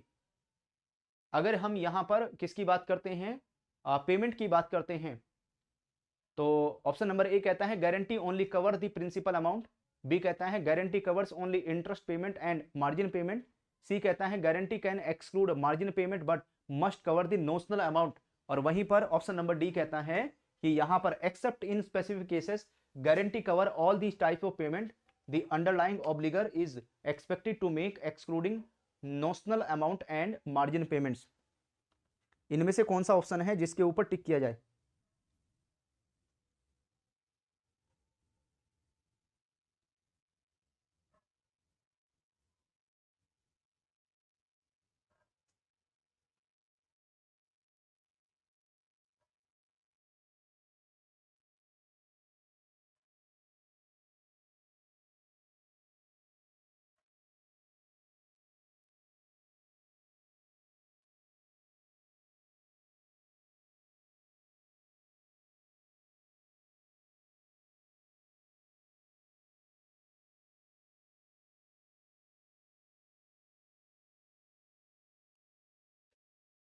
चलिए, इसमें हमें कहां पर टिक करें? ध्यान से पढ़िए और बताइए इसमें हमें कहां पर टिक करना चाहिए। तो ऐसे केस में हम लोग टिक कर देंगे किसके ऊपर? Except in specific cases guarantee cover all type of payment under underlying obligor to expect to make including notional amount and margin payments. तो इसमें आंसर कौन सा होगा हमारा? डी के ऊपर टिक करेंगे। डी हमारा करेक्ट आंसर हो जाएगा इस क्वेश्चन को लेकर।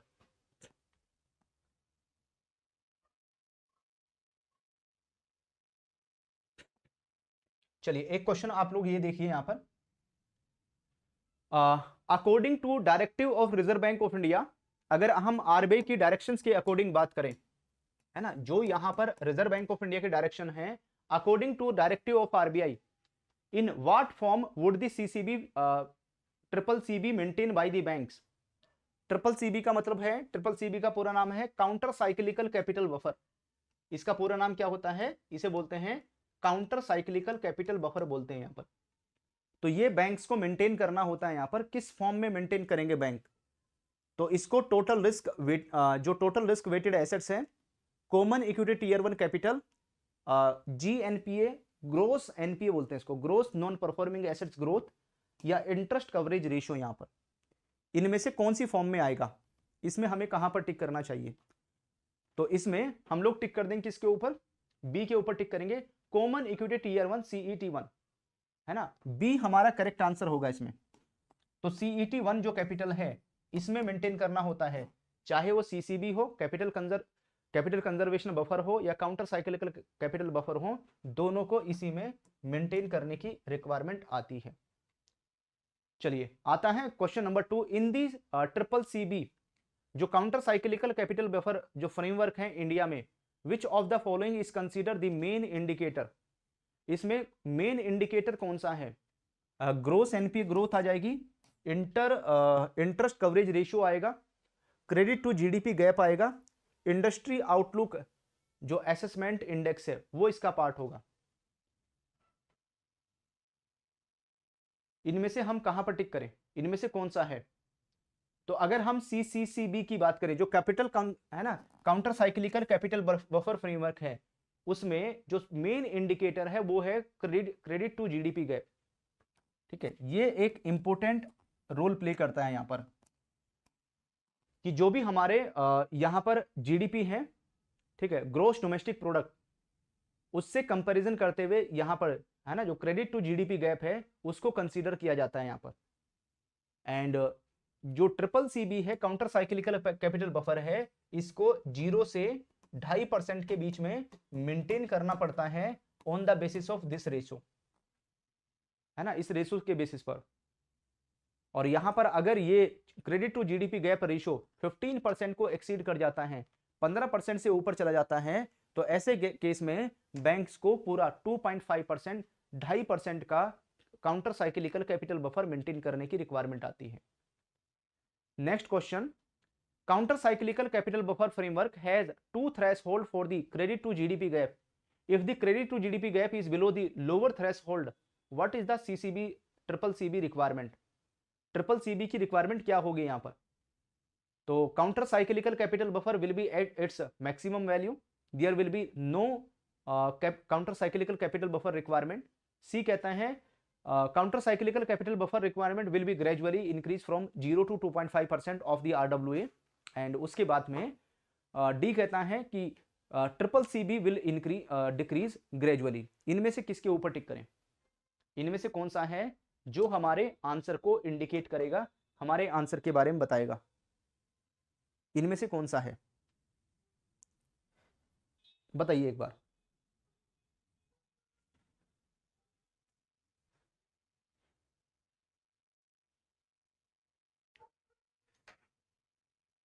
इसमें से हम कहां पर टिक करें? तो भाई काउंटर साइक्लिकल जो कैपिटल बफर है ना, ओके, ये किसके साथ में, क्रेडिट टू जीडीपी गैप के साथ में लिंक है, उसके साथ में जुड़ा हुआ है। तो यहां पर अगर आप थ्रेशोल्ड देखेंगे तो एक जो थ्रेशोल्ड है वो है लेस देन 3%। अगर क्रेडिट टू जीडीपी गैप 3% से कम है तो ऐसे केस में counter cyclical capital buffer maintain करने की रिक्वायरमेंट नहीं होगी, 0% आएगा।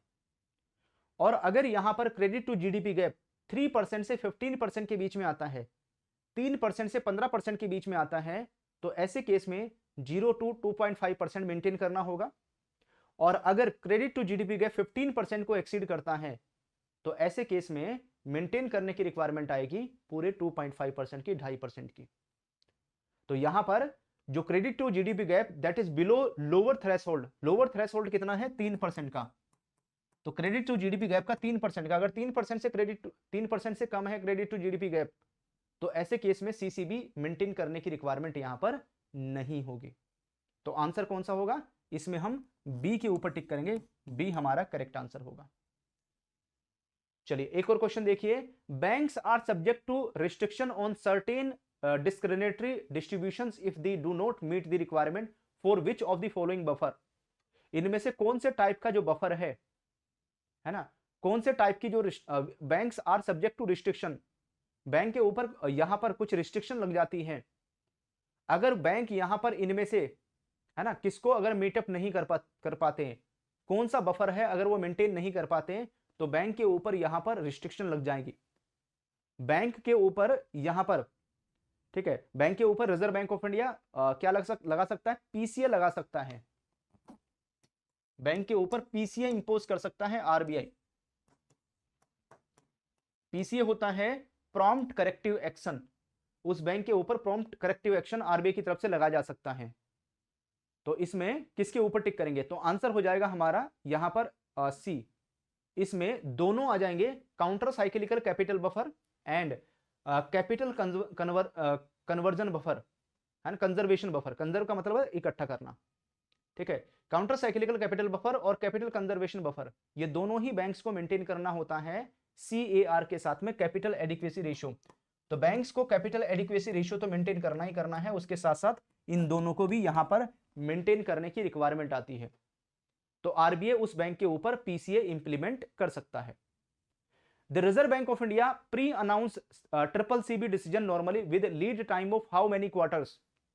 तो यहां पर आरबीआई की तरफ से जो भी ट्रिपल सीबी है, काउंटर साइक्लिकल कैपिटल बफर का जो डिसीजन है, वो यहां पर आरबीआई प्री अनाउंस कर देता है, सो दैट बैंक यहां पर पहले से ही तैयार रहे उसके लिए। तो यहां पर अगर मैं लीड टाइम की बात करूं तो वो कितने क्वार्टर हो जाएगा, 2 क्वार्टर, 4 क्वार्टर, 6 क्वार्टर या 8 क्वार्टर के लिए। तो आरबीआई की तरफ से यहां पर 4 क्वार्टर्स के लिए, 4 क्वार्टर के लिए ये चीज प्री अनाउंस कर दी जाती है, सो दैट बैंक अपने यहां पर तैयार हो सके और triple CB counter cyclical capital buffer को मेंटेन करने के लिए। चलिए एक और क्वेश्चन देख लीजिए, what was one of the underlying causes of global financial crisis. जो ग्लोबल फाइनेंशियल क्राइसिस आई थी उसके पीछे का रीजन क्या है, कारण क्या है यहां पर, है ना। आपने देखा था अगर 2008 में भी, है ना, बहुत बड़ी फाइनेंशियल क्राइसिस आई थी, उससे पहले भी कई कई तरह की जो क्राइसिस हैं वो आ चुकी हैं पूरे दुनिया के अंदर। तो जो ग्लोबल फाइनेंशियल क्राइसिस है उसके पीछे का मेन रीजन क्या था, तो इसके पीछे का अगर आप मेन रीजन देखोगे तो वो है यहां पर excessive on end of balance sheet leverage in the banking system.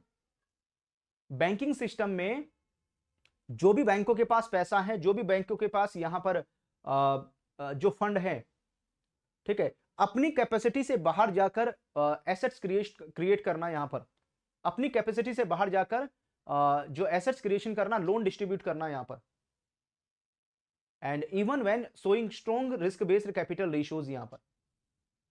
तो ऐसे केस में जो ग्लोबल फाइनेंशियल क्राइसिस हैं है ना, जो डेटा है वो बहुत अच्छे अच्छे दिखाई दे रहे थे, लेकिन कहीं ना कहीं ओवर लिवरेजिंग की वजह से जो सिस्टम है वो पूरा का पूरा अंदर से खोखला होता चला गया। तो आंसर कौन सा होगा? बी। तो 4 क्वेश्चन ये, 6 क्वेश्चन ये, तो टोटल हो गए 10 क्वेश्चंस। तो इन सभी 10 क्वेश्चंस को अटेम्प्ट करके आपने कितना स्कोर किया है मेरे साथ में शेयर कर दीजिए।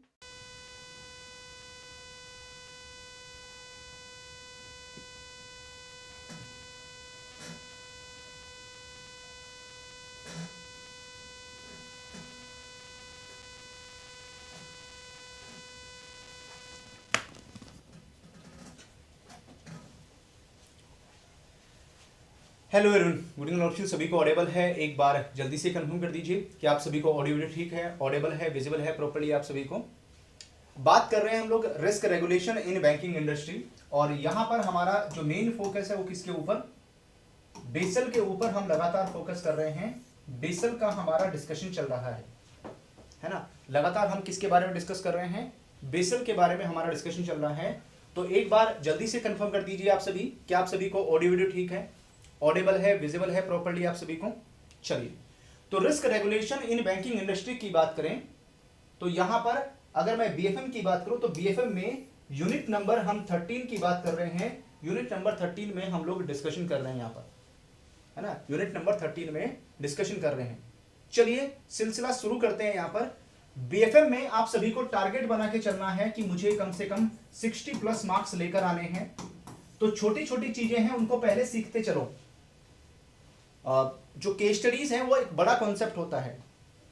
केस स्टडीज को आप सब तभी सॉल्व कर पाएंगे तब जब आपको छोटी छोटी चीजें समझ में आनी स्टार्ट हो जाएंगी, क्योंकि वहां पर RWA का परसेंटेज आएगा, CRA को कैलकुलेट करने का फॉर्मूला आएगा, है ना। उसको, है ना, फिर यहां पर मैथमेटिकल कैलकुलेशन करनी पड़ेगी। लेकिन जब तक कॉन्सेप्ट समझ में नहीं आएगा तब तक केस स्टडीज को सॉल्व करना काफी टफ होता है। और दिक्कत तब आती है, मैं क्लास में कोई केस स्टडी आपको करा दूंगा और उसी टाइप की जो केस स्टडी है डेटा चेंज होकर आ जाती है, कॉन्सेप्ट चेंज होकर आ जाती हैं, तो फिर वहां पर ठीक है उसको सॉल्व करना मुश्किल हो जाता, आंसर नहीं निकलता। तो ऐसे केस में अगर आपने कॉन्सेप्ट लर्निंग की हुई है, अगर कॉन्सेप्ट इज पावर, ठीक है, कॉन्सेप्ट लर्निंग अगर आपने कर रखी है तो फिर कोई दिक्कत नहीं होगी। कॉन्सेप्ट लर्निंग के बाद में फिर कोई प्रॉब्लम नहीं होगी केस स्टडीज वाले क्वेश्चंस को सॉल्व करने के लिए। एंड बीएफएम की जो पेड क्लासेस हैं हम आपको प्रोवाइड कर रहे हैं 9 PM पर। डेली आप सभी के लिए 9 PM पर बीएफएम की पेड क्लासेस आ रही हैं, जिसका लिंक आपको वीडियो के डिस्क्रिप्शन में एंड पिन कमेंट में मिल जाएगा। इस वीडियो का डिस्क्रिप्शन चेक करेंगे, वहां पर जो CIB का महापैक है 2.0 उसका लिंक मिल जाएगा। उसमें ये क्लासेस आपको रेगुलर बेसिस पे मिल रही हैं। आज एनरोलमेंट करने पर कल से क्लास आप ले सकते हैं। चलिए, पहला क्वेश्चन आपके सामने स्क्रीन पर आ रहा है, इस क्वेश्चन को देखिए। और ये क्वेश्चन यहां पर क्या कहता है? व्हाट इज ए की ऑब्जेक्टिव ऑफ FSB? जो फाइनेंशियल स्टेबिलिटी बोर्ड है, अगर मैं किसकी बात करूं, जो फाइनेंशियल स्टेबिलिटी बोर्ड है FSB, उसके अगर हम की ऑब्जेक्टिव की बात करते हैं तो यहां पर की ऑब्जेक्टिव क्या है फाइनेंशियल स्टेबिलिटी बोर्ड के FSB के? Actions in response to the कोविड-19 पेंडेमिक। जो कोविड-19 पेंडेमिक वाली सिचुएशन आई तो उसके बाद से यहां पर FSB बनाया गया, फाइनेंशियल स्टेबिलिटी बोर्ड बनाया गया। तो इसमें किस चीज के ऊपर फोकस किया गया है, क्या रिस्पॉन्स है यहां पर, की ऑब्जेक्टिव क्या है यहां पर? तो ऑप्शन नंबर ए कहता है reduce the regulatory burden on financial institutions. B कहता है to encourage the roll back of international financial reforms. C कहता है to ensure that financial institution can continue lending. And D कहता है to increase the volatility of financial markets. यहां पर इनमें से कौन सा है? ये हमने क्लास में डिस्कस किया था, ये बात मैंने आपको क्लास में बताई थी। तो आई थिंक मुझे ऐसा लगता है कि सभी को इसके बारे में पता होगा, सभी ने इसके बारे में पढ़ा होगा, है ना। क्लास अगर आपने अटेंड की हुई है तो 100% आपको इसका आंसर मालूम है। तो यहां पर हमारा जो आंसर है वो कौन सा होगा? इसमें हम सी के ऊपर टिक करेंगे, सी हमारा करेक्ट आंसर हो जाएगा। जो फाइनेंशियल स्टेबिलिटी बोर्ड है वो किस चीज को? To ensure that financial institution can continue landing.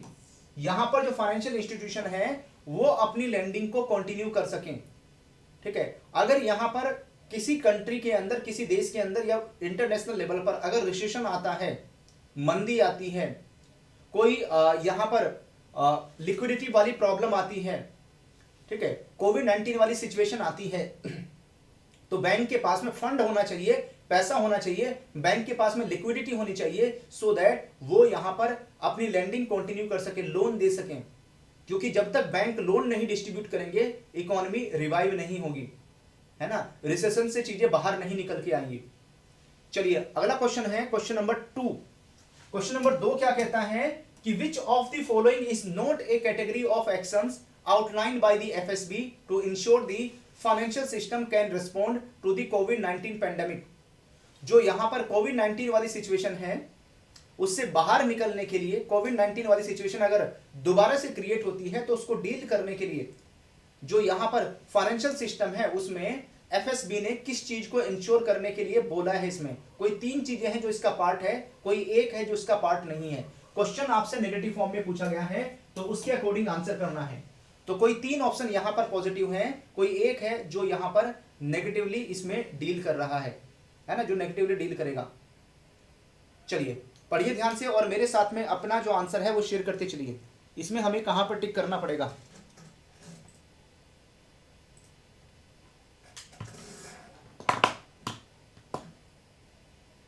Share करते चलिए जल्दी जल्दी। कहां पर टिक करें हम लोग?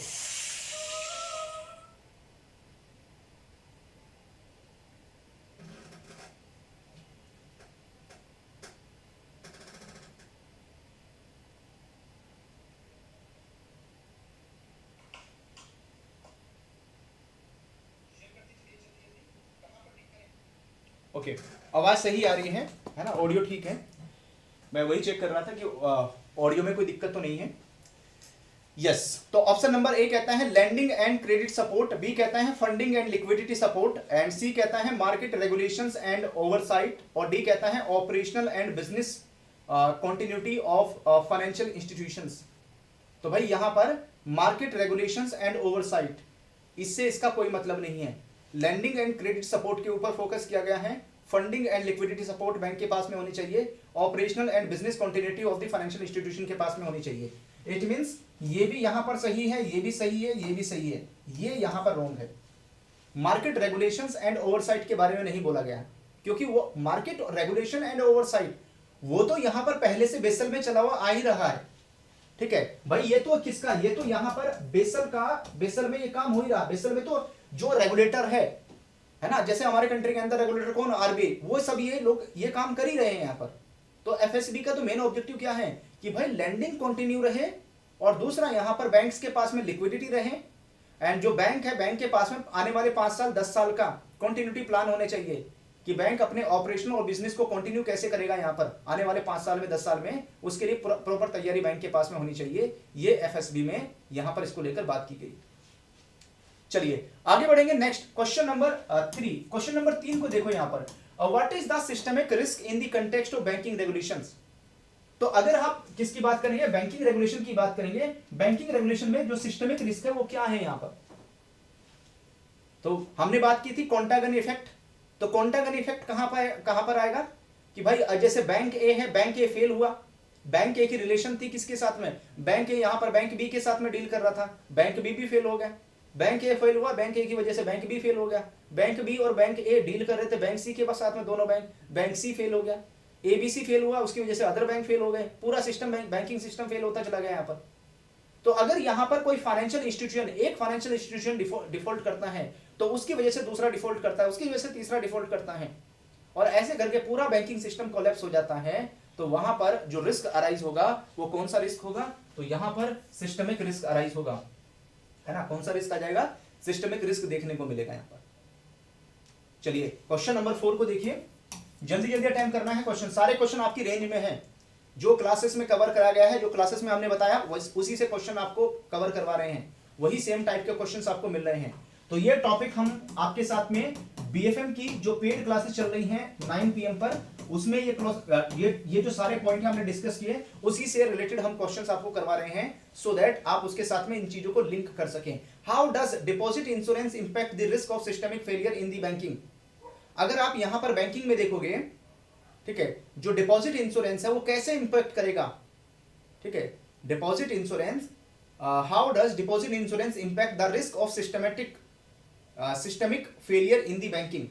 ऑप्शन नंबर ए कहता है it increase the risk by encouraging bank to reduce equity capital, यहां पर बी कहता है इट डिक्रीज द रिस्क, ये यहां पर जो रिस्क है उसको डिक्रीज कर देगा, उसको कम कर देगा यहां पर, क्या ऐसा है? क्या रिस्क को डिक्रीज कर देगा यहां पर, रिस्क को कम कर देगा?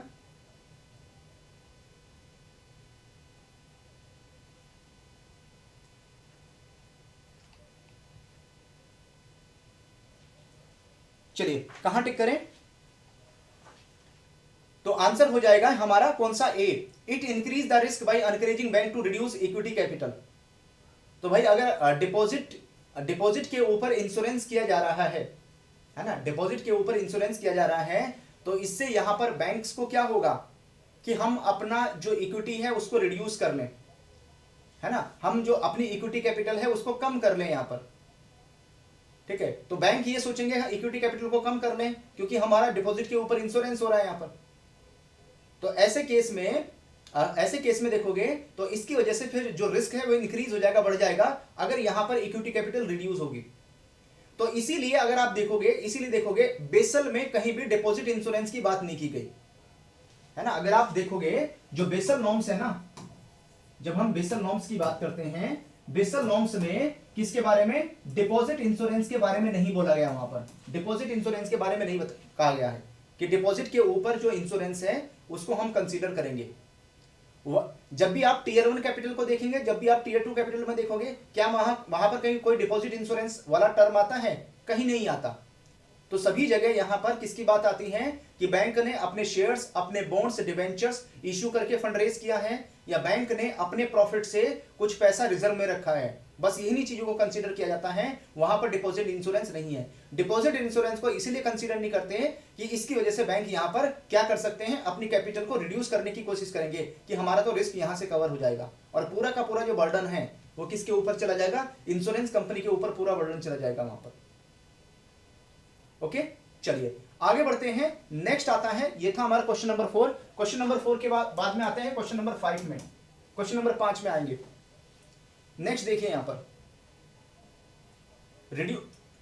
कैपिटल, भाई जैसे अगर आप ये सोचोगे, ठीक है, अगर आप ये सोचोगे कि मैं क्या करता हूं, मैं अपना इंश्योरेंस करा लेता हूं, है ना, मैं अपना इंश्योरेंस करवा लेता हूं और मुझे यहां पर अपने पास रिजर्व में कुछ भी रखने की जरूरत नहीं है। अगर मैं मान लेते बीमार पड़ा तो क्या हुआ कि जो इंश्योरेंस कंपनी है मेरे हॉस्पिटल का बिल भर देगी, है ना। कोई अगर ऐसा इवेंट हैपन हुआ तो फाइनेंशियली यहां पर जो फैमिली है वो यहां पर बर्डन ना फील करे तो इंश्योरेंस कंपनी कंपनसेट कर देगी। अपनी प्रॉपर्टीज का इंश्योरेंस करवा लेते हैं, कुछ भी हुआ इंश्योरेंस कंपनी भर देगी, ठीक है। व्हीकल का इंश्योरेंस करवा लेते हैं, व्हीकल में कुछ भी हुआ इंश्योरेंस कंपनी भर देगी।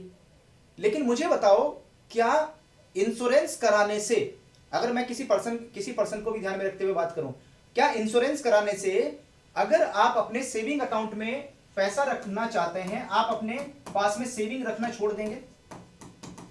क्या आप अपने पास में सेविंग्स करना छोड़ देंगे? आप अपने पास में सेविंग्स नहीं रखेंगे कि मेरा तो हर चीज का इंश्योरेंस हो गया यहां पर, अब मुझे सेविंग्स रखने की क्या जरूरत है यहां पर?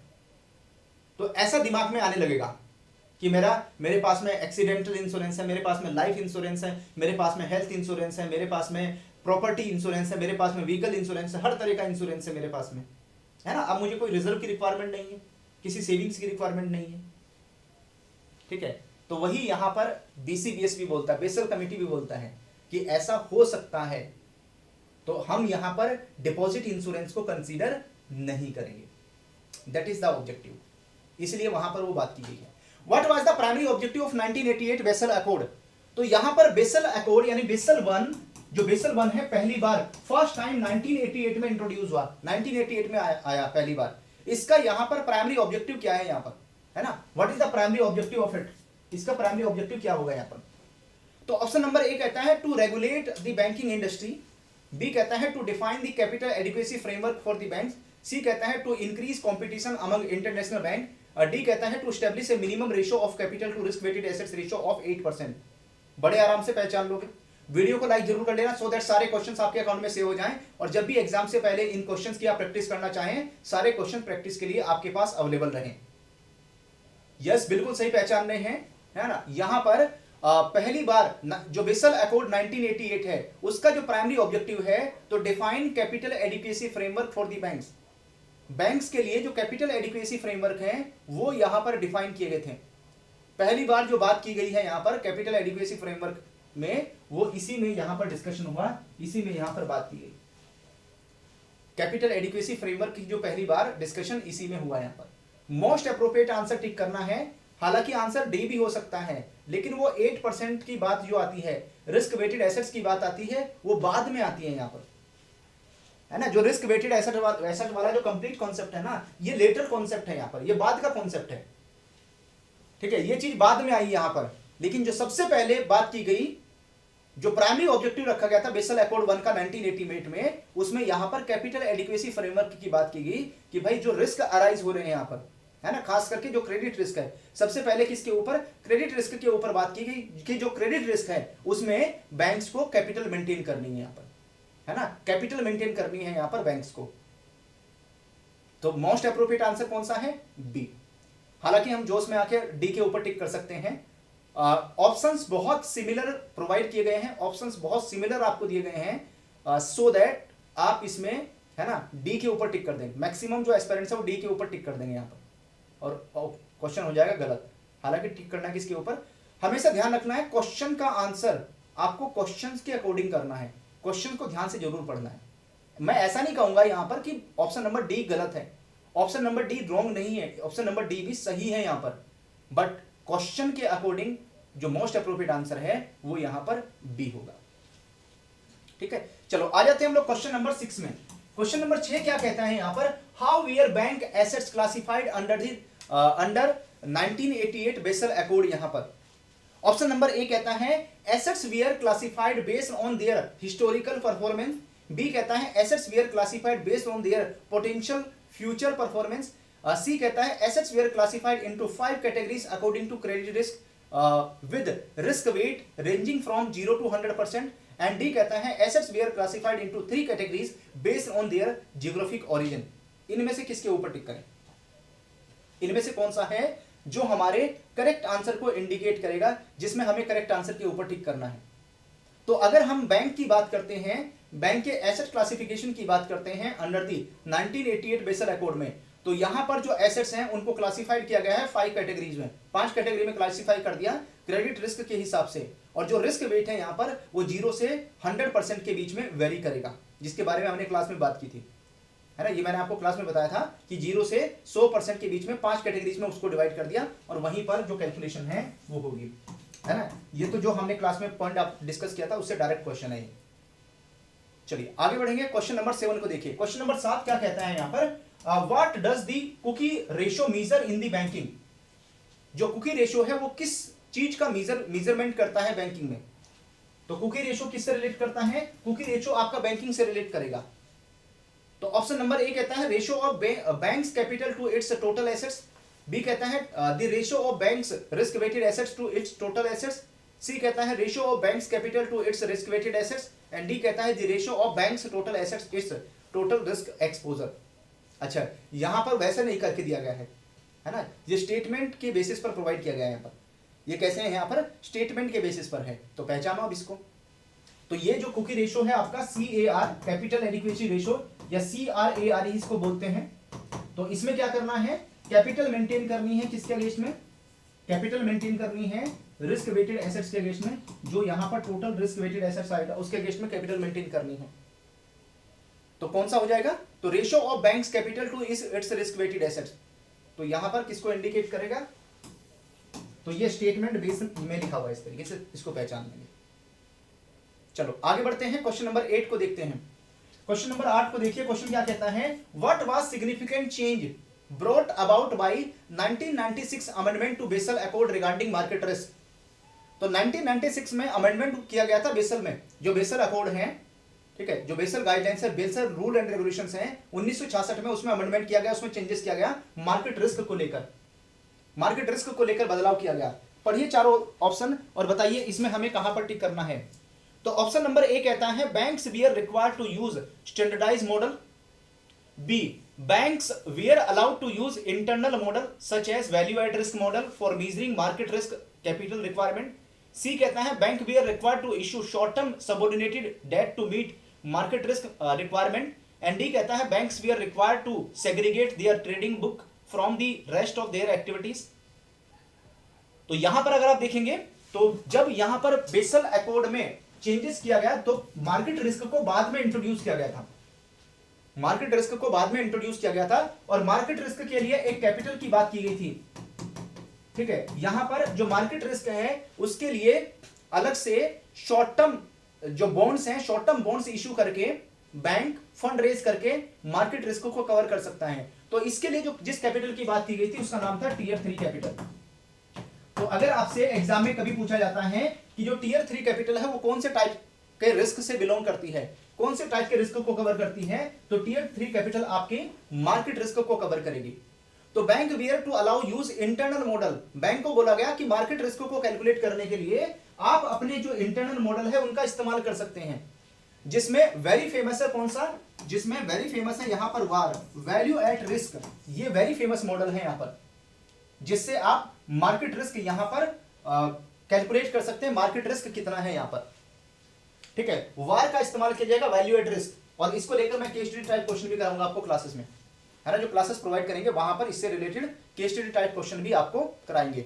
चलो एक और क्वेश्चन देख ले, क्वेश्चन नंबर 9। ये क्वेश्चन क्या कहता है, what is the purpose of back testing in the context of market risk amendment, है ना, जो मार्केट रिस्क है उसको कैलकुलेट करने के मार्केट रिस्क अमेंडमेंट में एक जो कॉन्सेप्ट है वो बैक टेस्टिंग का कॉन्सेप्ट आता है। यहां पर बैक टेस्टिंग का जो कॉन्सेप्ट है वो किस चीज के बारे में बताता है, तो अगर आप बैक टेस्टिंग वाले कॉन्सेप्ट की बात करेंगे तो यहां पर ये वैलिडेट करता है accuracy of the internal model. ठीक है, जो भी यहां पर मॉडल तैयार किया गया है ना, जो भी मान लेते हैं कोई भी फाइनेंशियल मॉडल बैंक ने तैयार किया है, अब उस फाइनेंशियल मॉडल की जो फोरकास्टिंग है, ठीक है, फोरकास्टिंग रखी गई है कि ये क्या फोरकास्ट कर रहा है, और उसके बाद में फिर जो एक्चुअल डेटा आए हैं, है ना, जो एक्चुअल डेटा आए हैं उसके साथ में कंपैरिजन करता है यहां पर। तो validate the accuracy of the internal model, कि बैंक जो भी यहां पर फाइनेंशियल मॉडल, बैंक जो भी इंटरनल मॉडल यूज कर रहा है और जो एक्चुअल में परफॉर्मेंस आ रही है, जो एक्चुअल में रिजल्ट आ रहे हैं यहां पर, उसके साथ में कंपैरिजन करेगा कि कितना वो एक्यूरेसी कितनी है उसमें, कितना ये मॉडल सही है, कितना ये मॉडल यहां पर फ्यूचर की फोरकास्ट को सही बताता है, यहां पर क्या ये इंटरनल मॉडल कामयाब है या नहीं है। तो जो भी एक्चुअल परफॉर्मेंस है उसके साथ में कंपैरिजन करके इसको कैलकुलेट करेंगे और तभी इसको यहां पर फ्यूचर में कंसीडर किया जाएगा। चलो एक और क्वेश्चन देख लिए, क्वेश्चन नंबर 10। क्वेश्चन नंबर 10 है, what is the primary approach of Basel committee on banking supervision.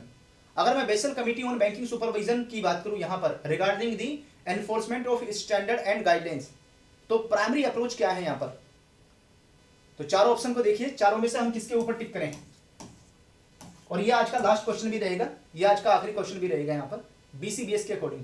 तो प्राइमरी अप्रोच क्या है यहां पर, जो बीसीबीएस है, Basel committee on banking supervision है, तो जो भी इसके बीसीबीएस की तरफ से जो भी स्टैंडर्ड एंड गाइडलाइंस इशू होती हैं, तो बीसीबीएस का मेन फोकस रहता है यहां पर, वो फॉर्मुलेट करता है यहां पर ब्रॉड स्टैंडर्ड एंड गाइडलाइंस, और एक्सपेक्टिंग जो भी इंडिविजुअल अथॉरिटीज हैं वो अपने कंट्री के अंदर, अपने देश के अंदर उनको इंप्लीमेंट करें।